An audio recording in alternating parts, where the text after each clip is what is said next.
Hello everyone, very good evening to all of you. সকলোকে শুভ সন্ধিয়া মোৰ ফালৰ পৰা আশা কৰোঁ সকলো ভালেই আছা। তোমালোকৰ বহুত এনেকুৱা ষ্টুডেণ্ট আছা যোনে এইবাৰ APSC দিবা আৰু APSC কাৰণে পঢ়ি আছা, বাট এনেকুৱা ষ্টুডেণ্টো আছে যোনে এইবাৰ অহাকাইলৈ টেটৰ এক্সামটো দিবা। অহাকাইলৈ টেটৰ এক্সাম আছে ন, তো মোৰ ফালৰ পৰা বহুত বেছি শুভেচ্ছা, বহুত বেছি আশীৰ্বাদ। এটা কথা ক'ব খোজো, যিকোনো এক্সাম হওক এই পৃথিৱীত, মানে কম্পিটিটিভ এক্সামৰ কথা কৈ আছোঁ, সদায় এটা কথা মনত ৰাখিবা, এক্সামত যেতিয়া যাবা ন, অলপ সোনকালে যাবলৈ চেষ্টা কৰিবা। মই কোৱা নাই যে 1 ঘণ্টা আগত যাবা না, এক্সামটো যেতিয়া আৰম্ভ হ'ব তাৰ এটলিষ্ট 15 মিনিট আগত তোমালোকে যাবা। এটা কাম কৰিবা, জাষ্ট এটা সময় এক্সামৰ পৰা 10 মিনিটমান আগত 2-3 মিনিট সময় এটা চকু মুজি একদম তলমুৱা হৈ বাকী নিজৰ চাৰাউণ্ডিঙত যি যি চিঞৰ বাখৰ চলি আছে সেইবিলাকৰ পৰা বাদ দি দূৰৰ বস্তুবোৰৰ কথা ভাবিবলৈ চেষ্টা কৰিবা। মাথাত যি যি আছে গোটেইবোৰ উলিয়াই দিবা। কেৱল এটা বস্তুত ফ'কাছ কৰিবা যে মই এতিয়া যিমানখিনি কষ্ট কৰিলোঁ, ভগৱানৰ ওচৰত প্ৰাৰ্থনা কৰিবা যে মই যিখিনি কষ্ট কৰিছোঁ, যিখিনি বস্তু মই পঢ়িছোঁ, সেইখিনি যাতে আজি এক্সামত প্ৰতিফলিত হয়। চ' এনেকুৱাকৈ যদি 2 মিনিট এটা মৌন হৈ নিজৰ মাজত থাকিবলৈ চেষ্টা কৰা, একদম ফ্ৰী কৰি দিয়া নিজক, তেতিয়া এক্সামত বহুত বেছি প্ৰভাৱ পৰে। চ' অহাকালিৰ ক্লাছ যেতিয়া এক্সামটো দিব যাবা, যোনে দিব যোৱা, তোমালোকে ভালদৰে নিজকে প্ৰিপেয়াৰ কৰি যাবা, যাতে এক্সামৰ পিছৰ সময়খিনিত যেতিয়া এক্সামটো চলি থাকে তোমালোকে ফ্ৰীলি এক্সামটো দিব পাৰা আৰু ভালদৰে কুৱেশ্যনবোৰ এটেম্প কৰিব পাৰা। ঠিক আছে, চ' সকলোকে বেষ্ট উইচ থাকিল মোৰ ফালৰ পৰা, যোনে যোনে অহাকাইলৈ এক্সামটো দিবা। আজি আমি আজিৰ এই ছেশ্যনটোত আমি চাম source of ancient and medieval Assam, প্ৰাচীন অসম আৰু মধ্যযুগৰ অসমৰ বিষয়ে আমি কি কি বস্তুৰ পৰা গম পাওঁ। তো এই চ'ৰ্চৰ বিষয়ে যেতিয়া আমি চাম, it is very important for mains point of view specially. তাৰ লগতে মনত ৰাখিবা, যিহেতু আমি পইণ্ট ৱাইজ বস্তুবোৰ চাম, প্ৰিলিমছ পইণ্ট অফ ভিউৰ পৰাও সকলোতকৈ বেছি ইম্পৰ্টেণ্ট চ'ৰ্চ অফ প্ৰাচীন অসম আৰু মধ্যযুগৰ অসম, তাৰ বিষয়ে আৰম্ভ কৰোঁ। আজিৰ ছেশ্যনটো আই হোপ তোমালোকে অহাকাইলৈৰ ছেশ্যন ভালদৰে চাইছা। ঠিক আছে, নেটৱৰ্কৰ বহুত প্ৰব্লেম দি আছে নেকি দীপ? একো নাই দীপ, নেক্সট টাইম চাই ল'লে হ'ল, মই বেয়া নাপাওঁ। মানে পিছত চাই ল'লে হ'ল, যিহেতু এইটো থাকিব পিছলৈও, তো পিছলৈ চাই ল'লে হ'ল। জাষ্ট মিছ নকৰিবা, কণ্টিনিউৱাছলি যেতিয়া চাই যাবা তেতিয়াহে বস্তুবোৰে লাভ দিব। দীপু গুড ইভিনিং, বহুত বহুত মোৰ ফালৰ পৰা শুভেচ্ছা। Pragyan good evening, aspirant hello', Daisy learning Habibur okay. So' very good evening to all of you, সকলোকে মোৰ ফালৰ পৰা শুভ সন্ধিয়া। আৰু আজি আমি আৰম্ভ কৰোঁ আমাৰ এই ছেশ্যনটো, যিটো চিৰিজ চলি আছে অসমৰ ইতিহাসৰ, সেই চিৰিজৰ আজি দ্বিতীয়টো ক্লাছ, য'ত আমি প্ৰাচীন অসম আৰু মধ্যযুগৰ অসমৰ চ'ৰ্চৰ বিষয়ে পঢ়িবলৈ পাম। মই অভিজিত ৰাজবংশী, তোমালোকৰ মৰমৰ ধন ছাৰ। অসমৰ বৰ্ণিল ইতিহাস মোৰ বুকখন, যদি তোমালোকে পোৱা নাই এতিয়ালৈ টেলিগ্ৰাম চেনেলত জইন হ'বা। মোৰ ধন ছাৰ বুলি টেলিগ্ৰাম চেনেল আছে, তাত পিন কৰাই আছে, যিখনত কমপ্লিটলি ফ্ৰী তোমালোকে বুকখন ডাউনলোড কৰি পঢ়িব পাৰিবা। এটা চাইডে ইংলিছ, এটা চাইডে অসমীয়া আছে। সমগ্ৰ বিষয়ৰ ওপৰত আৰু আলোকপাত বুলি এখন আকৌ বুক আছে মোৰ, য'ত এনচিয়েণ্ট ইণ্ডিয়ান হিষ্ট্ৰী, প্ৰাচীন ভাৰতৰ ইতিহাস, মধ্যযুগৰ ভাৰতৰ ইতিহাস, আধুনিক ভাৰতৰ ইতিহাস, তাৰ লগতে Indian polity, Indian geography, Indian economy, Assam history, Assam art and culture, তাৰ লগতে আৰু গোটেইবোৰ বস্তু যিবোৰ তোমাৰ NCERT চামাৰী বহুত ধুনীয়াকৈ 139 পেজতে গোটেইবোৰ ছাবজেক্টৰ মেইন পইণ্টবোৰ চিষ্টেমেটিকভাৱে মই দিছিলোঁ নিজৰ ফালৰ পৰা। সমগ্ৰ বিষয়ৰ ওপৰত আলোকপাত, ভাল বুক হয়। Okay fine, so' let's start today's session. আজিৰ ছেশ্যনটো আৰম্ভ কৰোঁ ধন, ঠিক আছে? অ'কে, ব'লা ষ্টাৰ্ট কৰোঁ। কি কোৱা ধন? চোৱা, sources of ancient Assam history. প্ৰথমতে আমি যিহেতু আজি আমি প্ৰাচীন অসম আৰু মধ্যযুগৰ অসমৰ চ'ৰ্চৰ বিষয়ে পঢ়িবলৈ পাম, প্ৰথমতে আমি প্ৰাচীন অসমৰ চ'ৰ্চৰ বিষয়ে পঢ়ি লওঁ। Sources of ancient Assam history was divided into 4 parts. Generally চ'ৰ্চেছবোৰক, মানে ক'ৰ পৰা আমি প্ৰাচীন অসমৰ বিষয়ে গম পাব পাৰোঁ, ক'ৰ পৰা আমি প্ৰাচীন অসমৰ বিষয়ে গম পাব পাৰোঁ, আৰু সেই বস্তুবোৰক, সেই চ'ৰ্চবোৰক, তাকেইতো চ'ৰ্চ বুলি কয়, য'ৰ পৰা আমি প্ৰাচীন অসমৰ বিষয়ে গম পাব পাৰোঁ, বা প্ৰাচীন অসমৰ বিষয়ে আমি ইতিমধ্যে গম পাইছোঁ। সেই চ'ৰ্চবোৰক, সেই চ'ৰ্চেছবোৰক 4টা ভাগত ভাগ কৰা যায়। সেই 4টা ভাগক মনত ৰাখিব, প্ৰথমটো হ'ব আৰ্কিঅলজি, মানে টেম্পল, মনুমেণ্টছ এটচেট্ৰাৰ ওপৰত ষ্টাডি কৰি, ৰিচাৰ্চ কৰি, তাৰ ওপৰত ৰিচাৰ্চ কৰি কেতিয়া বনোৱা হৈছিল, কোনে বনাইছিল, তাৰ ওপৰত ভিত্তি কৰি আমি কি কৰোঁ, প্ৰাচীন অসমৰ বিষয়ে জ্ঞাত হওঁ বা জানো। নেক্সট লিটাৰেচাৰ, বুকৰ ওপৰত বুকবোৰ পঢ়ি সেই সময়ত যিবোৰ ৰাইটাৰ্ছে বুক লিখিছিল, সেই বুকৰ ওপৰত আমি আধাৰ কৰি আমি সেই সময়ৰ এডমিনিষ্ট্ৰেশ্যনৰ বিষয়ে, সমাজ ব্যৱস্থাৰ বিষয়ে গম পাওঁ, লিটাৰেচাৰ। ঠিক আছে, প্ৰাচীন অসমৰ বিষয়ে। ইপিগ্ৰাফী মানে ইনস্ক্ৰিপশ্যন হৈ যাওক, কইনছ হৈ যাওক। শুনা এতিয়া, ইনস্ক্ৰিপশ্যন কি হয় আৰু মেনুস্ক্ৰিপ্ট কি হয়, বেলেগ বেলেগ বস্তু, বুজি পালা? ইনস্ক্ৰিপশ্যন কি, মেনুস্ক্ৰিপ্ট কি, তোমালোকে ইয়াৰ বিষয়ে চাই ল'বা ইয়াত ইনস্ক্ৰিপশ্যনৰ বিষয়ে কৈছে সো এপিগ্ৰাফি মানে ইনস্ক্ৰিপশ্যনবোৰ বা কইন্স যাক আমি নিউমেছমেটিক সোৰ্স বুলি কওঁ তাৰ পৰাও আমি প্ৰাচীন অসমৰ বিষয়ে গম পাওঁ বা যিকোনো ইতিহাসৰ বিষয়ে গম পাওঁ ঠিক আছে নেক্সট ফৰেইন একাউণ্টছ যিবোৰ বাহিৰৰ মানুহ বিদেশী মানুহ ভাৰতলৈ আহিছিল সেই সময়ত বা অসমলৈ আহিছিল ফৰ এক্সাম্পল হিউৱেন চাং যেতিয়া আমি যোৱা ক্লাছত আমি ডিসকাস কৰিছিলো হিউৱেন চাং আহিছিল কলৈ হিউৱেন চাং আহিছিল নালন্দা ইউনিভাৰ্চিটিলৈ গৌতম বুদ্ধৰ টেক্সটক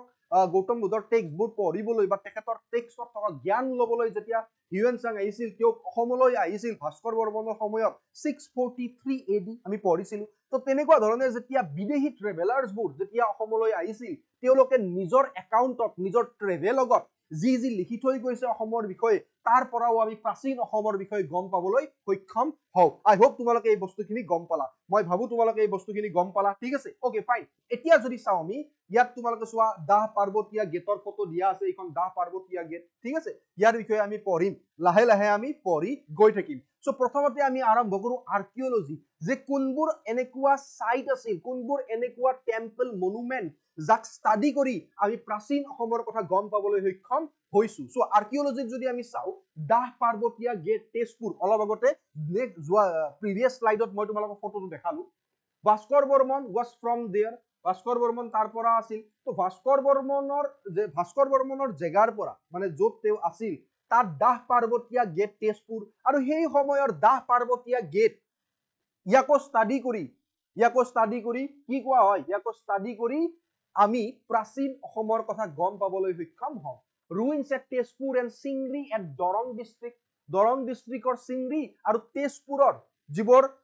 যিবোৰ ruins আছে ভগ্নাৱশেষ আছে তাক ষ্টাডি কৰিও সেই সময়ত যিবোৰ বনাই থৈ যোৱা হৈছিল তাক ষ্টাডি কৰিও আমি কি কৰিব পাৰো আমি প্ৰাচীন অসমৰ কথা গম পাবলৈ সক্ষম হওঁ Deopani temple was the remain of archaeological site at গোলাঘাটৰ এটা আৰ্কিঅলজিক্যাল সাইট আছে গোলাঘাটত কি আছে এটা আৰ্কিঅলজিক্যাল সাইট আছে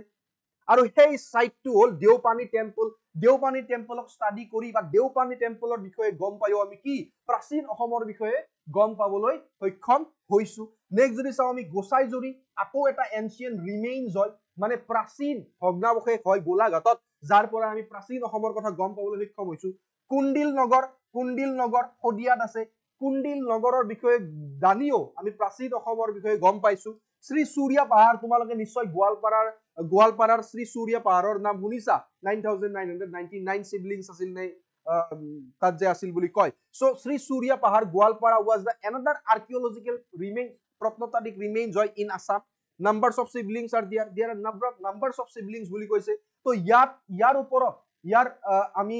ইয়াৰ যিবোৰ সিবলিংস আছিল ইয়াৰ যিবোৰ জেগাত যিবোৰ ভগ্নাৱশেষ আছিল তাক ষ্টাডি কৰি বা সেই বস্তুবোৰৰ ওপৰত আমি কি কৰি ৰিসাৰ্চ কৰি আমি প্ৰাচীন অসমৰ কথা গম পাবলৈ সক্ষম হৈছো very good Dipu okay Menaka very good okay so গম পালা okay next one Hayagriva Madhav temple was at হাজোৰ যিটো হয়গ্ৰীব মাধৱ টেম্পল আছে তাৰ বিষয়ে জানিও আমি প্ৰাচীন অসমৰ বিষয়ে গম পাইছো সো কিমানবোৰ আৰ্কিঅলজিক্যাল সাইট আছে যৰ পৰা আমি প্ৰাচীন অসমৰ কথা গম পাবলৈ সক্ষম হৈছো তাৰ ভিতৰত যদি চাও কামাখ্যা টেম্পল at নীলাচলৰ কামাখ্যা টেম্পলৰ বিষয়ে পঢ়ি বা তাৰ বিষয়ে এই সাইটটোত যেতিয়া আমি ৰিসাৰ্চ কৰো যেতিয়া আৰ্কিঅলজিষ্ট বিলাকে যেতিয়া সেই সাইটটোৰ বিষয়ে বেছিকৈ জানিবলৈ চেষ্টা কৰে তাৰ পৰাও আমি প্ৰাচীন অসমৰ কথা জ্ঞাত হৈছো ঠিক আছে দে ৰিফ্লেক্ট তাৰ পিছৰ পইণ্টটো চোৱা কৈছে যে আৰ্কিঅলজিক্যাল site they reflect the socio-economic status কৈছে সামাজিক আৰু অৰ্থনৈতিক ব্যৱস্থা সেই সময়ৰ অফ আসাম মানে প্ৰাচীন অসমৰ সামাজিক অৰ্থনৈতিক ব্যৱস্থাৰ বিষয়ে মানে দৰ্শাই বা সামাজিক বা অৰ্থনৈতিক ব্যৱস্থা কেনেকুৱা আছিল তাৰ প্ৰতিচ্ছবি দাঙি ধৰে আমাৰ আগত সেই সময়ৰ কোনে আৰ্কিঅলজিক্যাল সাইট বিলাকে ফাইন ওকে নেক্সট স্লাইড চাও আমি কি আছে চোৱা ইয়াত শ্ৰী সূৰ্য পাহাৰৰ এটা ফটো আছে ঠিক আছে শ্ৰী সূৰ্য পাহাৰ গোৱালপাৰাৰ এটা ফটো আছে ইয়াত তোমালোকে এটা বহুতেই গৈছা শ্ৰী সূৰ্য পাহাৰত সো এবাৰ যেতিয়া তোমালোকে সদায় মনত ৰাখিবা ইতিহাসৰ যিকোনো যদি জেগাত যোৱা ন তাত এবাৰ এটলিষ্ট যিবোৰ ভগ্নাৱশেষ আছে তাক এবাৰ চুবলৈ চেষ্টা কৰি আৰু সেই সময়ত এবাৰ এই বস্তুবোৰ অনুভৱ কৰিবা যে এই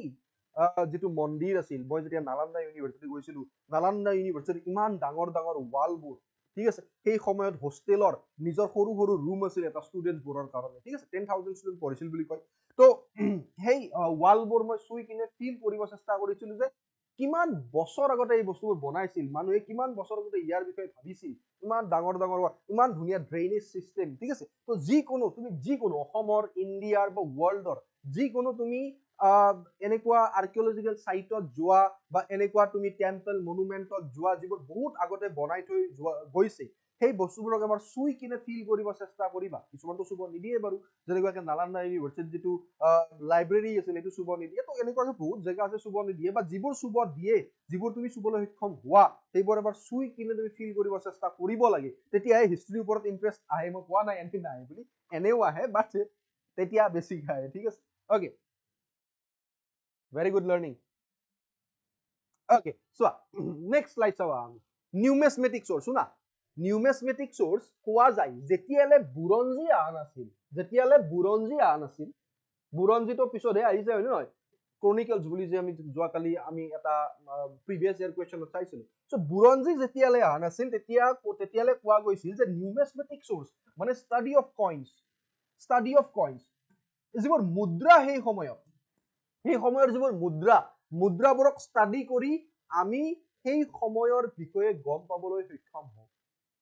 কোৱা যায় যে যেতিয়ালে বুৰঞ্জী নাহাৰ আগলৈকে numismatic source are the most reliable source কোৱা যায় যে it was the most reliable source at that time of ancient Assam most reliable source of ancient Assam fine so numismatic source বহুত বেছি ইম্পৰ্টেন্ট কিয় কাৰণ নিউমেছমেটিক সোৰ্সক সকলোতকৈ বেছি প্ৰাধান্য দিয়া হৈছিল যেতিয়ালে বুৰঞ্জী আছিল মোৰ কথা বুজিবা মোৰ কথা ফিল কৰিব চেষ্টা কৰিবা বুৰঞ্জী যেতিয়ালে নাছিল তেতিয়ালে সকলোতকৈ বেছিকে প্ৰাধান্য কাক দিয়া হৈছিল নিউমেছমেটিক সোৰ্স সেই সময়ত চাবাচোন কয়েন্স বিলাকত ৰজা বিলাকে কিবা এটা শো কৰিব চেষ্টা কৰে ফৰ এক্সাম্পল আহোমৰ সময়ত যদি চাও আমি কিছুমান এক্সাম্পল দিছো মই যে এটা সাইডে ডেট আৰু আহোম যিজন ৰজা আছিল তেওঁৰ নামটো খোদিত হৈ থাকে পিছফালে কি থাকে ৰিভাৰ্স আৰু সাবভাৰ্স কি থাকে ৰিভাৰ্স সাইডে কি থাকে যে হেই ৰজাজনে যিজন দিতিক পূজা কৰে যিজন ভগৱানক মানে সেই ভগৱানজনৰ প্ৰতিচ্ছবি থাকে তো ইয়াৰ জৰিয়তে মই জাস্ট এটা এক্সাম্পল দিছো যে ইয়াৰ জৰিয়তে ষ্টাডি অফ কয়েন্সৰ জৰিয়তে নিউমেছমেটিক সোৰ্স এনেকুৱা এটা বস্তু যিটোৰ জৰিয়তে সেই সময়ৰ ব্যৱস্থাৰ বিষয়ে গম পাবলৈ সক্ষম হৈছিল and it was the most reliable source before বুৰঞ্জী to study of coins it was the most authentic and reliable sources the Silingpur grant inscribed on a stone slab মই যোৱাকালি তোমালোকক কৈছিলো পালা বংশৰ যেতিয়া কথা কৈছিলো the last ruler of the Pala that was Jayapala হয় না মই কৈছিলো নাই মই কৈছিলো যে Silingpurত জয়াপালাৰ এভিডেন্স পোৱা গৈছে চোৱা the Silingpur grant inscribed on a stone slab in Silingpur in the Bogra district of Bengal বেংগলৰ এখন ডিস্ট্ৰিক্ট আছে বগ্ৰা ডিস্ট্ৰিক্ট আৰু এই বগ্ৰা ডিস্ট্ৰিক্টৰ যেটো জায়গা আছে Silingpur তাত Silingpur grant ইনস্ক্ৰাইব কৰা গৈছিল স্টোন স্লেবত ঠিক আছে আৰু তাত কিহৰ বিষয়ে উল্লেখ আছে জানা এই যেটো ইনস্ক্ৰিপশন আছে তাত কি হয় ইনস্ক্ৰিপশন মানে কি হয় যেতিয়া ৰজা মহাৰাজাই আগতে কিবা এটা বস্তু ধৰা চাৰিওফালে প্ৰচাৰ কৰিব চেষ্টা কৰিলে ঠিক আছে ৰজা মহাৰাজাই এটা অৰ্ডাৰ দিলে যে আজিৰ পৰা এইটো হ'ব মোৰ ৰাজ্যত এটা হেই যেটো অৰ্ডাৰ দিলে সকলো মানুহক ক'ব লাগিব ডাইৰেক্টলি মানুহক কেনেকে ক'ব তো হেই অৰ্ডাৰটো কি কৰিলে কিছুমান ৰক্স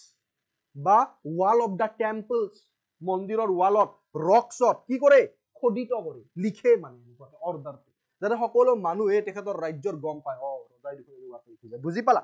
চাৰিওফালে যদি স্প্ৰেড হয় তো ইনস্ক্ৰিপশন হেই হয় rock wall of the temples গুহাত যেতিয়া কিছুমান বস্তু লিখে খোদিত কৰে দ্যাট ওয়াজ ইনস্ক্ৰিপশন ঠিক আছে মেনুস্ক্ৰিপ্ট কি হয় যেতিয়া পাত একেলগে পাতত লিখে আৰু পাতবোৰ যোগ দি কিনে এনেকুৱাকে কিতাপৰ দৰে কৰে পাত কিহৰ পাত গছৰ পাত সেই কাৰণে বহুত মেনুস্ক্ৰিপ্ট এনেকুৱা যিবোৰ এতিয়া পোকে খাই পেলাইছে মানে পোকে পাত ন বাট এনেকুৱা এতিয়াও আছে কিছুমান যিবোৰ আছে মানে এতিয়া ঠিক আছে ওকে তো Silingpur grant যেটো ইনস্ক্ৰাইব কৰা গৈছিল অন ষ্টোন স্লেব Silingpurত বগ্ৰা ডিস্ট্ৰিক্ট অফ বেংগল ইয়াত কিহৰ বিষয়ে উল্লেখ আছে তুলা পুৰুষ গিফ্টৰ বিষয়ে উল্লেখ আছে মনত ৰাখিবা তুলা পুৰুষ গিফ্ট এইবোৰ শুনা বস্তুবোৰ যদিও আমি সাবজেক্টিভ ওয়াইজ ইমান ধুনীয়াকে পঢ়ি আছো তোমালোকে এই লাইনবোৰ মনত ৰাখিব লাগিব গম পালা কাৰণ তোমালোকে বহুতেই হয়তো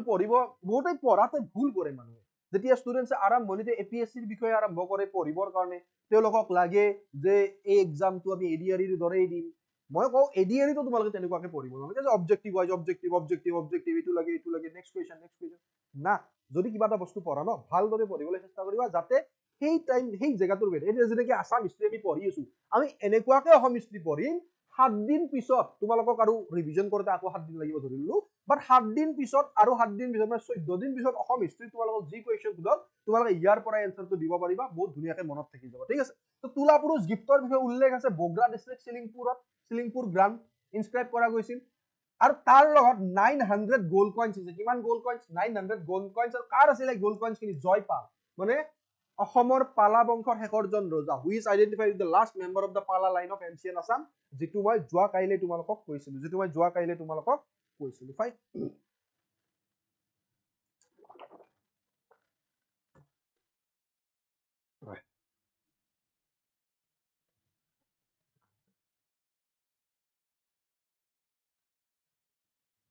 ঠিক আছে ওকে চোৱা নেক্সট যদি চোৱা এইবোৰ চোৱা যদি মই জাস্ট এটা এক্সাম্পল আৰু এইটোতো গ্ৰীকৰ বাৰু মই লৈ আহিছো এইবোৰতো গ্ৰীকৰ বাট কইনছৰ যেতিয়া ফটোটো বিচাৰিলো মানে এনেকুৱা আহিলো বাট ইয়াৰ পৰাই গম পাই চোৱাচোন সেই সময়ত তৰোৱাল চোৱা মেইনলি কি এই যেটো মাথাত যুদ্ধ হলে সোলজাৰ বিলাকে পিন্ধে সেইটো শো কৰিব চেষ্টা কৰিছে ৰজা বা ৰুলাৰ জনৰ ফটো খৰিত কৰিব চেষ্টা কৰিছিল হয়নে নহয় তো ডিটি যিজন ডিটিক ফলো কৰে তেনেকুৱা ধৰণৰ তো this is the numismatic source বা study of coins এনেকুৱা ধৰণৰ কইনছবোৰ আগৰ দিনৰ কইনছবোৰ পঢ়িয়ে কি কৰিছিল ষ্টাডি কৰিয়েই তেওঁলোকে গম পাবলৈ চেষ্টা কৰিছিল epigraphic চোৱা epigraphic inscription stones rocks copper plates বা rock বা stonesত যিবোৰ ইনস্ক্ৰাইব কৰা গৈছিল that was epigraphic চোৱা আমি কোনবোৰ ইনস্ক্ৰিপশ্যনৰ পৰা প্ৰাচীন অসমৰ বিষয়ে গম পাবলৈ সক্ষম হওঁ এটা এটাকে মনত ৰাখিবা গোটেই কেইটা ইম্পৰ্টেন্ট চোৱা বাৰগংগা এপিগ্ৰাফ যদি তোমালোকে যোৱা ক্লাছত মন দিছিলা তোমালোকে গম পাবা যে বেদগংগা বা বাৰগংগা ইয়াক বেদগংগা বুলি কোৱা হয় সো বাৰগংগা এপিগ্ৰাফ বাই কোনে কৰিছিল Bhuti Varman is the earliest known inscription of ancient Assam মই যোৱা কাইলে তোমালোকক কৈছিলো earliest known inscription of ancient Assam Barganga epigraph Bedganga epigraph তাৰপিছত যোৱা ডুবি এণ্ড নিদানপুৰ গ্ৰাণ্ট যোৱা কাইলে আমি পঢ়িছিলো নে নাই ভাস্কৰ বৰ্মনৰ সময়ত ভাস্কৰ বৰ্মনে যেতিয়া কাক হৰুৱাইছিল গৌৰৰ ৰজা শশাংক হৰুৱাইছিল তেওঁৰ ৰাজধানীত গৈ কিনে কি কৰিছিল নিদানপুৰ গ্ৰাণ্ট ইস্যু কৰিছিল Dubi and Nidhanpur grant and Nalanda clay seal of Bhaskar বৰ্মনৰ নালান্দা ক্লে সিল তো এইবোৰৰ পৰা এইবোৰ নামবোৰ মনত ৰাখিবা বেদগংগা এপিগ্ৰাফ ভূতি বৰ্মন ডুবি এণ্ড নিদানপুৰ গ্ৰাণ্ট আৰু নালান্দা ক্লে সিল কাৰ সময়ত ভাস্কৰ বৰ্মন তেজপুৰ ৰক ইনস্ক্ৰিপশ্যন আৰু হায়ুনথাল গ্ৰাণ্ট এইবোৰে কি কৰে এইবোৰে প্ৰাচীন অসমৰ বিষয়ে আমাক জ্ঞাত কৰায় বা আমাক জনায় Kanai Barasi rock inscription one of the most important inscription of ancient Assam and in between ancient Assam and medieval Assam কাৰণ যদি চোৱা যে কানাই বৰহী ৰক ইনস্ক্ৰিপশ্যন যিখন আছে ন সেইখন যদি তোমালোকে চোৱা 1127 সাকা ধোৱা বুলি কৈছিল মানে যদি তুমি ইয়াৰ লগত 70 কাৰণ জানা না সাকা 78 এডি সাকা কোনে বনাইছিল যদি তোমালোকে অলৰেডি প্ৰাচীন ভাৰত পঢ়িছা তোমালোকে গম পাবা যে কুষাণৰ প্ৰথম ৰজা কোন আছিল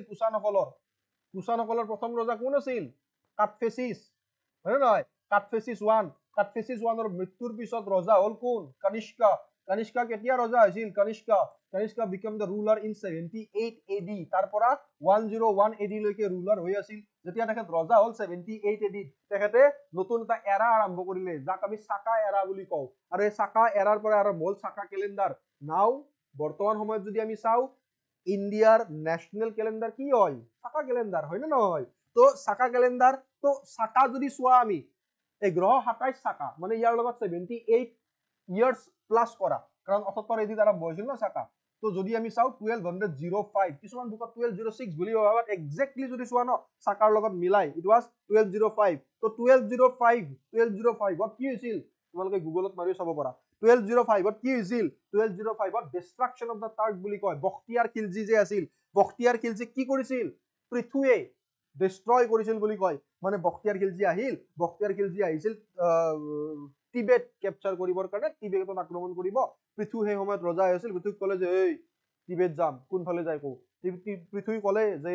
শুনক হয় আপোনাৰ ভাল ভাবি কথা কৈ আছো, এতিয়া টিবেটলৈ নাযাব, এতিয়া টিবেটলৈ গ'লে তাত বানপানী, মনচুন চিজন চলি আছে, বানপানী আহিব, উটি ভাহি যাব, নাযাবা মই কৈ আছো। বখতিয়াৰ খিলজীয়ে ক'লে কাৰ আগত কথা কৈ আছা, মই যামেই। পৃথুই ক'লে যা, মোৰ কি আছে। বখতিয়াৰ খিলজী গুচি গ'ল। কোৱা হয় যে অসমৰ পৰা যেতিয়া গৈছিল এখন ডাঙৰ দলং পাৰ হ'ব লাগে, সেই সময়ত কাঠৰ দলং আছিল নে নহয়, বাঁহ কাঠৰ হৈছিল, দলং পাৰ হ'ব লাগে, বহুত পানীয়ে পানী নদীত, দলং পাৰ হৈ গ'ল বখতিয়াৰ খিলজী, গৈ কিনে তাত গৈ কিনে দেখিলে যে বহুত দূৰ যোৱাৰ পিছত গম পালে যে ধাৰাসাৰ বৰষুণ আহিছে ধন, আৰু ধাৰাসাৰ বৰষুণৰ মাজত ইমান ডাঙৰ বানপানী হ'ল যে বখতিয়াৰ খিলজী ভাবিলে যে আব আগে জানে কা কুছ ফায়দা নেহি, চলো লট কে চলতে হে। বখতিয়াৰ খিলজী ঘূৰি আহিল। পৃথুই ভাবিলে তই মোক দম দিছিলি, কাৰ লগত কথা পাতি আছ বুলি কৈছিলি, তোক মজা দি আছো, এনেকুৱাকে কৈ পৃথু গুচি গ'ল কলৈ, দলংখনৰ ওচৰলৈ। দলং এটা মূৰে ভাঙি দিলে, দি এটা চাইডে ৰখি আছে তৰোৱাল লৈ, দম আছে দিয়া। বখতিয়াৰ খিলজীয়ে দেখিলে যে দলং নাই, দলং উঠি গ'ল, এইফালে পানীয়ে পানী, চাৰিওফালে মানুহ যাব নোৱাৰে, সৈনিকবোৰ কেনেকুৱাকে পাৰ কৰিব নদী, তো তাতেই থাকিবলৈ চেষ্টা কৰিলে। বহুত দিন থকাৰ পিছত যেতিয়া খাদ্য সামগ্ৰী সৈন্যবোৰৰ নোহোৱা হৈ যাবলৈ ধৰিলে, মহৰ কামোৰত যেতিয়া মেলেৰিয়া হয় বা বেলেগ বেলেগ বেমাৰ হৈ যেতিয়া ঢুকাবলৈ আৰম্ভ কৰিলে, দুজনমান সৈনিকে ভাবিলে যে উপায় নাই, সেইটো মোৰ যাম। যেতিয়া সাঁতুৰি একেলগে আহিব চেষ্টা কৰিলে, তুমি মোক কোৱাচোন, মেচিনটো নহয় যে 10জন মানুহ একেলগে সাঁতুৰিছে, একেলগে পাৰত উঠিছে, নহয় নাই, এজন আগত উঠিব, তাৰ 5 ছেকেণ্ড 10 ছেকেণ্ড এটলিষ্ট 3 মিনিট পিছত 10 মিনিট পিছত বেলেগজন যাব, হয় নে নহয়, একেলগে সাঁতুৰি গ'লে একেলগে যাব নেকি। তো প্ৰথমজন যেতিয়া যাই পাই, পিছুটো ৰখি আছে সৈন্যৰ লগত, আহিলে কচু কাটা দিয়ে, গম পালা, আমাৰ অসমীয়া ভাষাত যিটো কয় কচু কাটা দিলে। নেক্সট যিজন আহি পায় তাকো মাৰি পেলাই। বখতিয়াৰ খিলজীয়ে ভাবিলে আপ কেছে বাচে, তাৰ পিছত কিবা কৰি কোৱা হয় বখতিয়াৰ খিলজীয়ে নিজৰ 3-4জন সৈন্যৰ লগত ঘূৰি যাবলৈ সক্ষম হ'ল। তাৰ বদলা ল'বৰ কাৰণে ঘিয়াছুদ্দিন খিলজী আহিছিল, হয় নহয়, আহি পেলাই যে ঘূৰি গ'ল, কিয় ঘূৰি গ'ল, বেংগলত সেই সময়ত নাছিৰুদ্দিন মাহমুদে এটেক কৰি দিলে, ইলতুৎমিছৰ সৰু পুত্ৰ, মনত আছে নে নাই এইবোৰ, যদি তোমালোকে কি মেডিভেল হিষ্ট্ৰীত যদি ভালদৰে চাইছা, মই পঢ়াইছিলো মেডিভেল হিষ্ট্ৰী, মনত আছে নে নাই। ওকে, তো তাৰ বিষয়ে লিখা আছে ডেষ্ট্ৰাকশ্যন অফ দ্য টাৰ্কছ ইন কামৰূপ, কানাই বৰশী ৰক ইনস্ক্ৰিপশ্যন। তো এইবোৰ গোটেই প্ৰাচীন অসমৰ বিষয়ে মানে প্ৰাচীন অসমৰ বিষয়ে আমাক জনাই এইবোৰে, বা these are the sources of ancient Assam. Gachtal ইনস্ক্ৰিপশ্যনৰ বিষয়ে আমি যোৱাকালি পঢ়িছিলো, Gachtal inscription. So these are the epigraphic source, ঠিক আছে।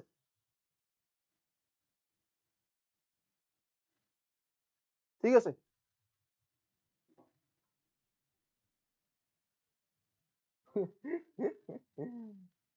ইংৰাজী গণিতৰ গুৰু মিণ্টু বোলে। তোমাৰ নামটো যদি মোৰ তাতে দিব লগা হয় তেতিয়াহ'লে মই ক'ম ইংৰাজী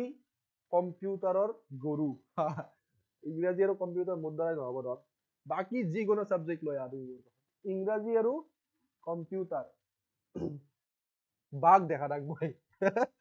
বাঘ দেখা দাক ইংৰাজী আৰু কম্পিউটাৰ। ওকে, বাৰু যি কি নহওক। ওকে, নেক্সট চোৱা লিটাৰেচাৰত চোৱা, লিটাৰেচাৰত বেলেগ বেলেগ ভাগ আছে, সাহিত্যত বেলেগ বেলেগ ভাগ আছে। চোৱা, ইণ্ডিজিনিয়াছ লিটাৰেচাৰ, আমাৰ ভাৰতৰ যিবোৰ লিটাৰেচাৰ আছে, ইণ্ডিজিনিয়াছ নেটিভ যিবোৰ লিটাৰেচাৰ আছে, সাহিত্য আছে। চোৱা, আইটেৰিয়া ব্ৰাহ্মণ, এতিয়া আকৌ আইটেৰিয়া ব্ৰাহ্মণত আহিল। মই তোমালোকক যোৱাকালি কৈছিলো, কি কৈছিলো মই তোমালোকক, যে বেদিক পিৰিয়ড আৰম্ভ হৈছিল 1500 BC, সমলি কৈ একদম থুলমূলভাৱে কৈ আছো। এনচিয়েন্ট ইণ্ডিয়া বা প্ৰাচীন ভাৰত যদি পঢ়িছা, নিশ্চয় পঢ়িছা বেদিক পিৰিয়ডৰ কথা। Vedic period was started in 1500 BC and was lasted to 600 BC. ইয়াৰ ভাগত দুটা ভাগ আছিল, এটা আছিল আৰ্লি বেদিক 1500 ৰ পৰা 1000, এটা আছিল লেটাৰ বেদিক 1000 ৰ পৰা 600 BC। আৰ্লি বেদিকৰ সময়ত স্তুতি ওলাইছিল, আৰু আমি কওঁ যে বেদিক পিৰিয়ডৰ সময়ত দা বেদিক লিটাৰেচাৰ, আমি কওঁ যে কাৰণ বেদিক পিৰিয়ডৰ সময়তে বেদিক লিটাৰেচাৰ লিখা হৈছিল। So Vedic literature is comprises of 4 literary works, 4টা মেইন সাহিত্যিক কাম আছিল বেদিক লিটাৰেচিৰ সময়ত, বেদিক সাহিত্যৰ সময়ত। বেদিক সাহিত্যৰ মেইন 4টা সাহিত্যৰ ভাগ আছিল। এটা আছিল বেদাস অৰ সংহিতাস, ব্ৰাহ্মণাস, আৰণ্যকাস, উপনিষদ। কি কি? বেদাস অৰ সংহিতাস, য'ত ঋগবেদ, সামবেদ, যজুৰ্বেদ, অথৰ্ববেদ। নেক্সট যদি চাও ব্ৰাহ্মণাস, which explain the hymns of the Vedas, ঠিক আছে, যেনেকুৱাকে ঋগবেদত 1028 hymns আছে, 10,580 ভাৰ্চেছ আছে, এণ্ড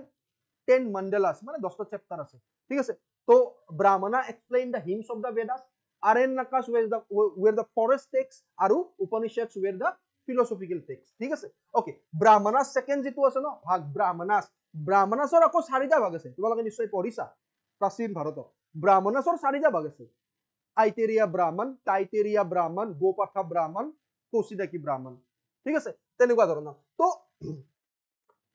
ইয়াৰ ভিতৰত যিটো আইটেৰিয়া ব্ৰাহ্মণা আছে, আইটেৰিয়া ব্ৰাহ্মণা আৰু Gopatha Brahmana, it describe about ancient Assam, প্ৰাচীন অসমৰ বিষয়ে ডিছক্ৰাইব কৰে আইটেৰিয়া ব্ৰাহ্মণ আৰু গোপাঠা ব্ৰাহ্মণ। মানে অসম বুলি ডিছক্ৰাইব নকৰে, বাট এই জেগাটোৰ কথা ডিছক্ৰাইব কৰে, কাৰণ লিখিছিলতো বহুত আগতে, হয় না? Next one, Ramayana and Mahabharata are also the ancient literature of Assam. Ramayana, যদি তুমি এপিক্সৰ কথা চোৱা, তুমি যদি বেদিকৰ সময়কালছোৱাত এপিকৰ কথা চোৱা, তেতিয়াহ'লে গম পাবা যে আমাৰ বেদিক হিন্দুইজমত দুখন এপিক আছে, ৰামায়ণা মহাভাৰতা। তেনেকুৱাকে সংগম লিটাৰেচাৰত চাউথৰ ফালে দুখন এপিক আছে, দেট ইজ শিলাপাদিকাৰাম আৰু মণিমাকালাই, তেনেকুৱা। ঠিক আছে, অ'কে। এতিয়া চোৱা, ৰামায়ণা যিখন ওল্ডেষ্ট এপিক ইন দ্য ৱৰ্ল্ড, সকলোতকৈ পুৰণা কাব্য, সেইকাৰণে আদি কাব্য বুলি কোৱা হয়, য'ত 24,000 শ্লোক আছিল। Mahabharat the longest epic in the world, পৃথিৱীৰ ভিতৰত দীঘল এপিক কাব্য, সকলোতকৈ দীঘল, 1,00,000 শ্লোক আছে মহাভাৰতত। চ' এই ৰামায়ণা আৰু মহাভাৰতেও কি কৰে, প্ৰাচীন অসমৰ কথা ডেছক্ৰাইব কৰে, বা অসমৰ কথা ডেছক্ৰাইব কৰে। অবভিয়াছলি প্ৰাচীন অসমৰে পৰিব, ৰামায়ণ মহাভাৰত ইমান পুৰণি। যোগিনী তন্ত্ৰ 16 to 17 century, Kalika Purana 11th century are the earlier literature of Assam. ইয়াতো অসমৰ প্ৰাচীন অসমৰ বিষয়ে উল্লেখ আছে। চ' যোগিনী তন্ত্ৰ, কালিকা পুৰাণ, these were the indigenous literature য'ত earlier বা ancient আসামৰ কথা ডেছক্ৰাইব আছে। শ্লোকাছ, yes, দীপু, yes, ৰামায়ণত 24,000 শ্লোক আছে আৰু মহাভাৰতত 1,00,000 শ্লোক আছে। Very good.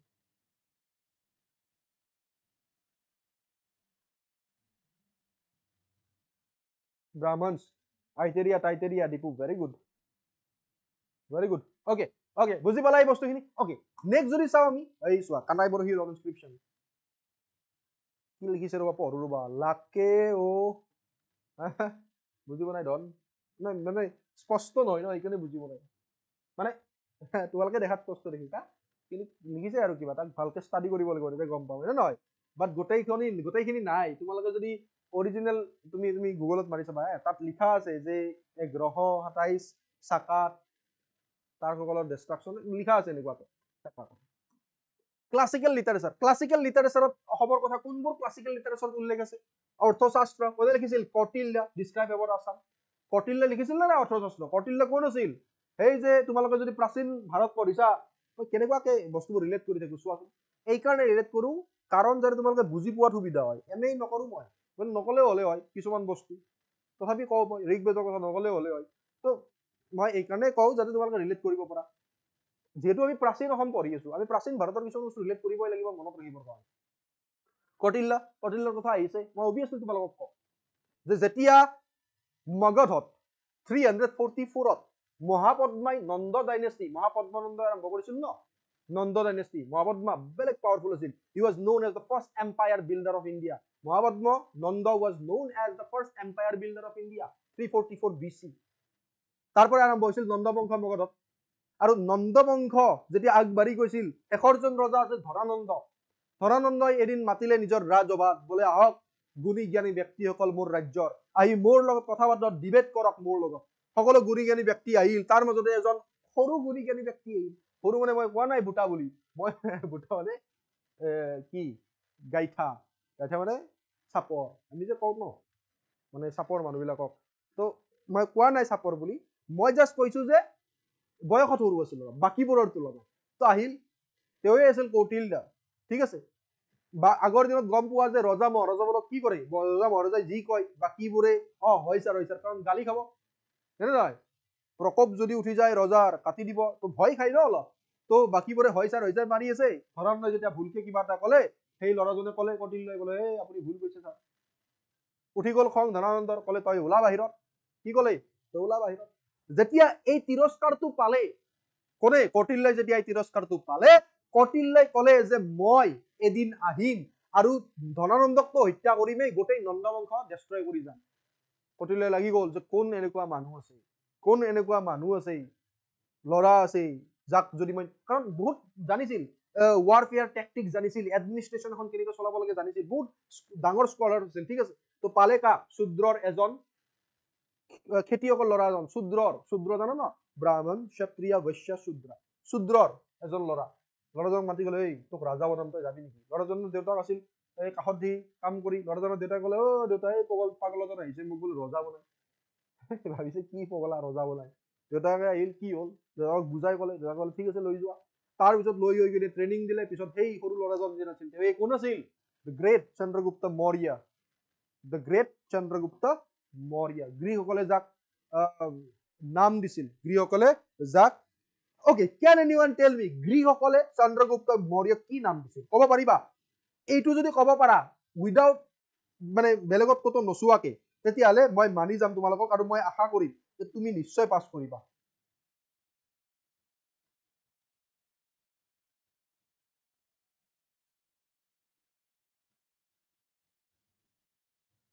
কোৱা কোৱা কোনোবাই ক'ব পাৰিবা এই পলাল দেখিছা মই ক'ব দিয়াতে পলাল দুটামান পলাল ক'ব দিয়াতে কোৱা কোৱা চন্দ্ৰগুপ্ত মৌৰ্য গ্ৰীকসকলে কি নাম দিছিল কোৱা ইউ আৰ বহুত ইন্টাৰেষ্টিং কোৱা দীপু এন্ড্ৰকট্টাছ নে চেন্ড্ৰকট্টাছ ডবল টি হ'ব চাগে ইয়াত কট্টাছ চেন্ড্ৰকট্টাছ এন্ড্ৰকট্টাছ নে চেন্ড্ৰকট্টাছ মই কনফিউজ হৈ গ'লো চেন্ড্ৰকট্টাছ আছিল নেকি দীপু চেন্ড্ৰকট্টাছ আছিল নেকি এবাৰ কনফাৰ্ম কৰিবা নেকি মোক মানে তুমি যেতিয়া এন্ড্ৰকট্টাছ দিলা মই অলপ কনফিউজ হলো মোৰ লাগি আছিল যে চেন্ড্ৰকট্টাছ আছিল কিয় ডবল টি এছ কিবা এনেকুৱা আছিল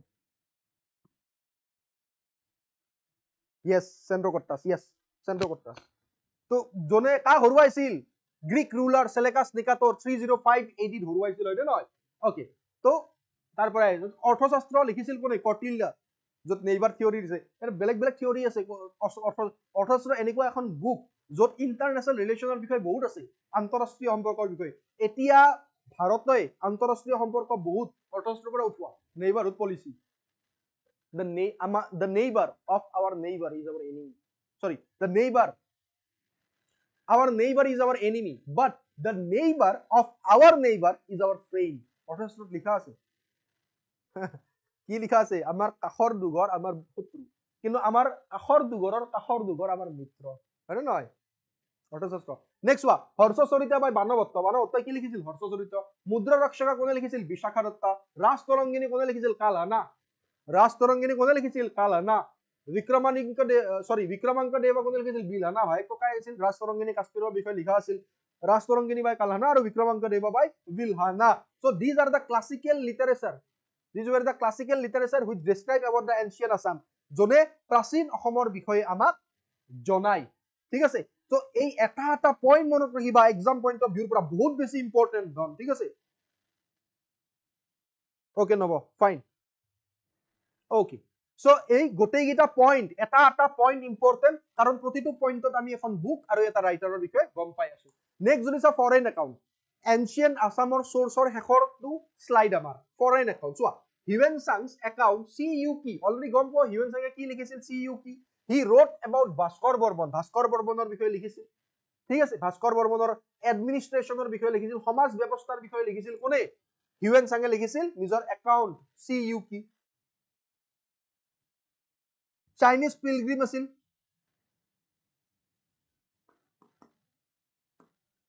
আই আছে এটা ইটছিং একাউণ্ট তেখেতে কি কৰিছিল তেখেতে 60খন বুদ্ধিষ্ট টেক্সট ট্ৰান্সলেট কৰিছিল চাইনিজলৈকে টাংশু হি মেনশন কামৰূপা এজ কমলো অৰ কমেলু টাংশুৱে কামৰূপক কমলো বা কমেলু হিচাপে মেনশন কৰিছিল natural history was also an important foreign account wrote by Pliny ঠিক আছে Periplus of the Erythraean sea and Ptolemy's geography ঠিক আছে Periplus of the Erythraean sea কোনে লিখিছিল এতিয়ালে এক্স্যাক্টলি কোনো ক'ব পৰা নাই but Periplus of the Erythraean sea আৰু টলেমিছ জিঅ'গ্ৰাফি তো উল্লেখ আছে অলপ চলপ ruler Prithu was the successor of বৈদ্যদেৱৰ এই বস্তুখিনি চোৱা এই বস্তুখিনি চোৱা এই বৈদ্যদেৱ যে আমি যোৱা ক্লাছত পঢ়িছিলো বৈদ্যদেৱ পঢ়িছিলো নাই মনত আছে নাই তোমালোকৰ বৈদ্যদেৱ প্ৰথম ব্ৰাহ্মণ ৰুলাৰ আছিল কামৰূপত বৈদ্যদেৱ মনত আছে নাই বেংগলৰ পালা বংশৰ আছিল তেখেত সো বৈদ্যদেৱ জনে বৈদ্য গড় সাজিছিল বৈদ্যদেৱৰ পিছত কোন ৰজা হল ৰুলাৰ পৃথু এই যে Bakhtiyar Khilji and his description was found in Gostal inscription উল্লেখ আছে তেখেতৰ বিষয়ে তো এইবোৰৰ পৰাই আমি প্ৰাচীন অসমৰ কথা গম পাওঁ Tabaqati Nasiri literature was written by Minhajuddin Siraj Tabaqati Nasiri কোনে লিখিছিল মিনহাজউদ্দিন সিৰাজে লিখিছিল আৰু এইবোৰৰ পৰাই these were the foreign accounts যৰ পৰা আমি প্ৰাচীন অসমৰ কথা গম পাবলৈ সক্ষম হওঁ যৰ পৰা আমি প্ৰাচীন অসমৰ কথা আমি গম পাবলৈ সক্ষম হওঁ হস্তিবিদ্যাৰ নব সুকুমাৰ বৰকায়ত নেকি অৰ্ণৱ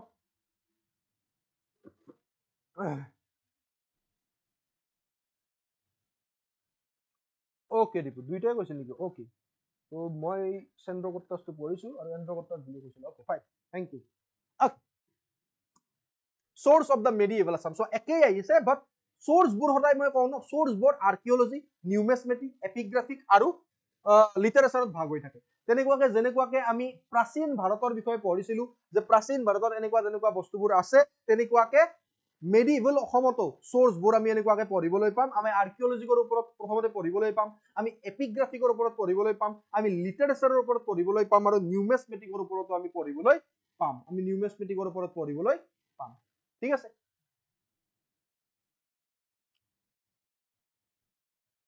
ঠিক আছে সোয়া ওকে আৰ্কিঅলজি প্ৰথম আৰ্কিঅলজিৰ পৰা আৰম্ভ কৰো আৰ্কিঅলজিক্যাল source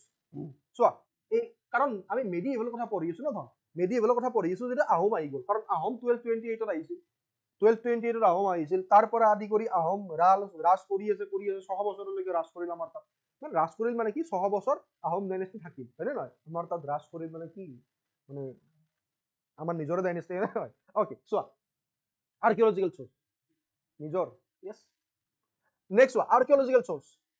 during the reign of Rudrasinghৰ সময়ত construction of the Namdang bridge so Namdang bridge is also an archaeological site which reflect the condition of medieval Assam বা কেনেকুৱা এডমিনিষ্ট্ৰেচন আছিল কি কৰিব বিচাৰিছিল নামদাং ব্ৰিজৰ পৰাও আমি গম পাবলৈ সক্ষম হওঁ মেডিভেল অসম বা মধ্যযুগৰ অসমৰ কথা সো ৰুদ্ৰসিংহই কনস্ট্ৰাক্ট কৰিছিল কি নামদাং ব্ৰিজ নামদাঙৰ শিলৰ সাঁকো হয়নে নহয়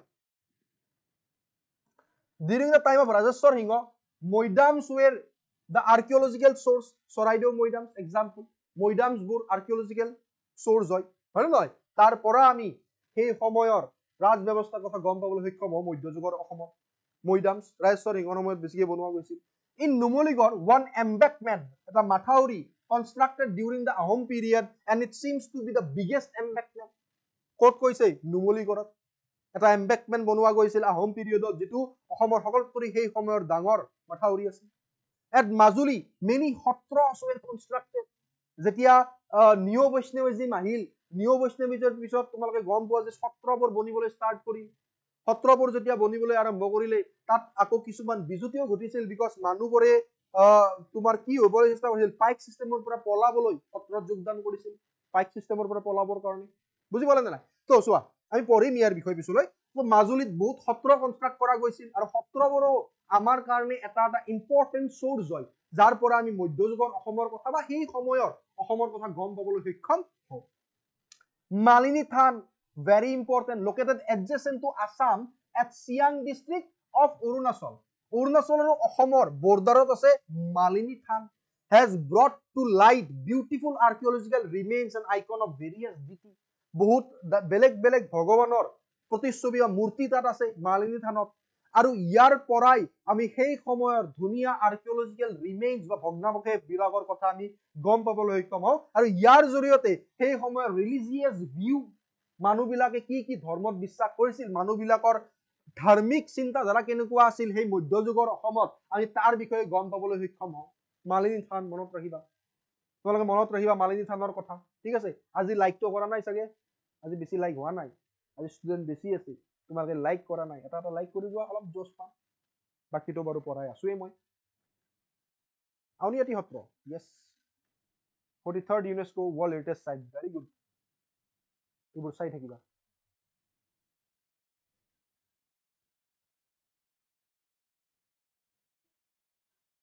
নৰবলি জেগাত আনিছিল, কিন্তু কেঁচাই খাইটি যিটো আমি পঢ়িবলৈ পাম গোসানী, তাত গৌৰেশ্বৰ সিংহ, জীৱনত এই গৌৰেশ্বৰ সিংহ নামৰ মানুহজনে ভাল কাম এটাও নকৰিলে। যদি তুমি হিষ্ট্ৰী পইণ্ট অফ ভিউৰ পৰা চোৱা, যিমান কৰিলে বেয়াই কৰিলে, বাট এটা ভাল কৰিছিল যে মানুহ বলি দিয়া প্ৰথাটো বন্ধ কৰিছিল কেঁচাই খাইটি খালে। চামা চোৱা মালিন থানৰ বিষয়ে গম পালো আমি। কেঁচাই খাইটি আহিলে, situated in the district of Tinsukia, Tinsukia ডিষ্ট্ৰিক্টত অৱস্থিত কেঁচাই খাইটি। Chutia worship a goddess called কেঁচাই খাইটি। চুতীয়াসকলে কেঁচাই খাইটি নামৰ ভগৱান এজনীক পূজা কৰে, with sacrifice of animals and human beings। চোৱা, এনিমেলছ আৰু হিউমেন বিংছৰ চেক্ৰিফাইচ দিয়ে, মানুহৰ বলি দিয়ে, জন্তুৰ বলি দিয়ে। they had built for her a temple, আৰু তেখেতৰ কাৰণে, ভগৱানৰ কাৰণে, কেঁচাই খাইটি গোসানীৰ কাৰণে তেওঁলোকে এটা মন্দিৰ বনাইছিল। আৰু মন্দিৰৰ যিটো ৰূপ আছিল,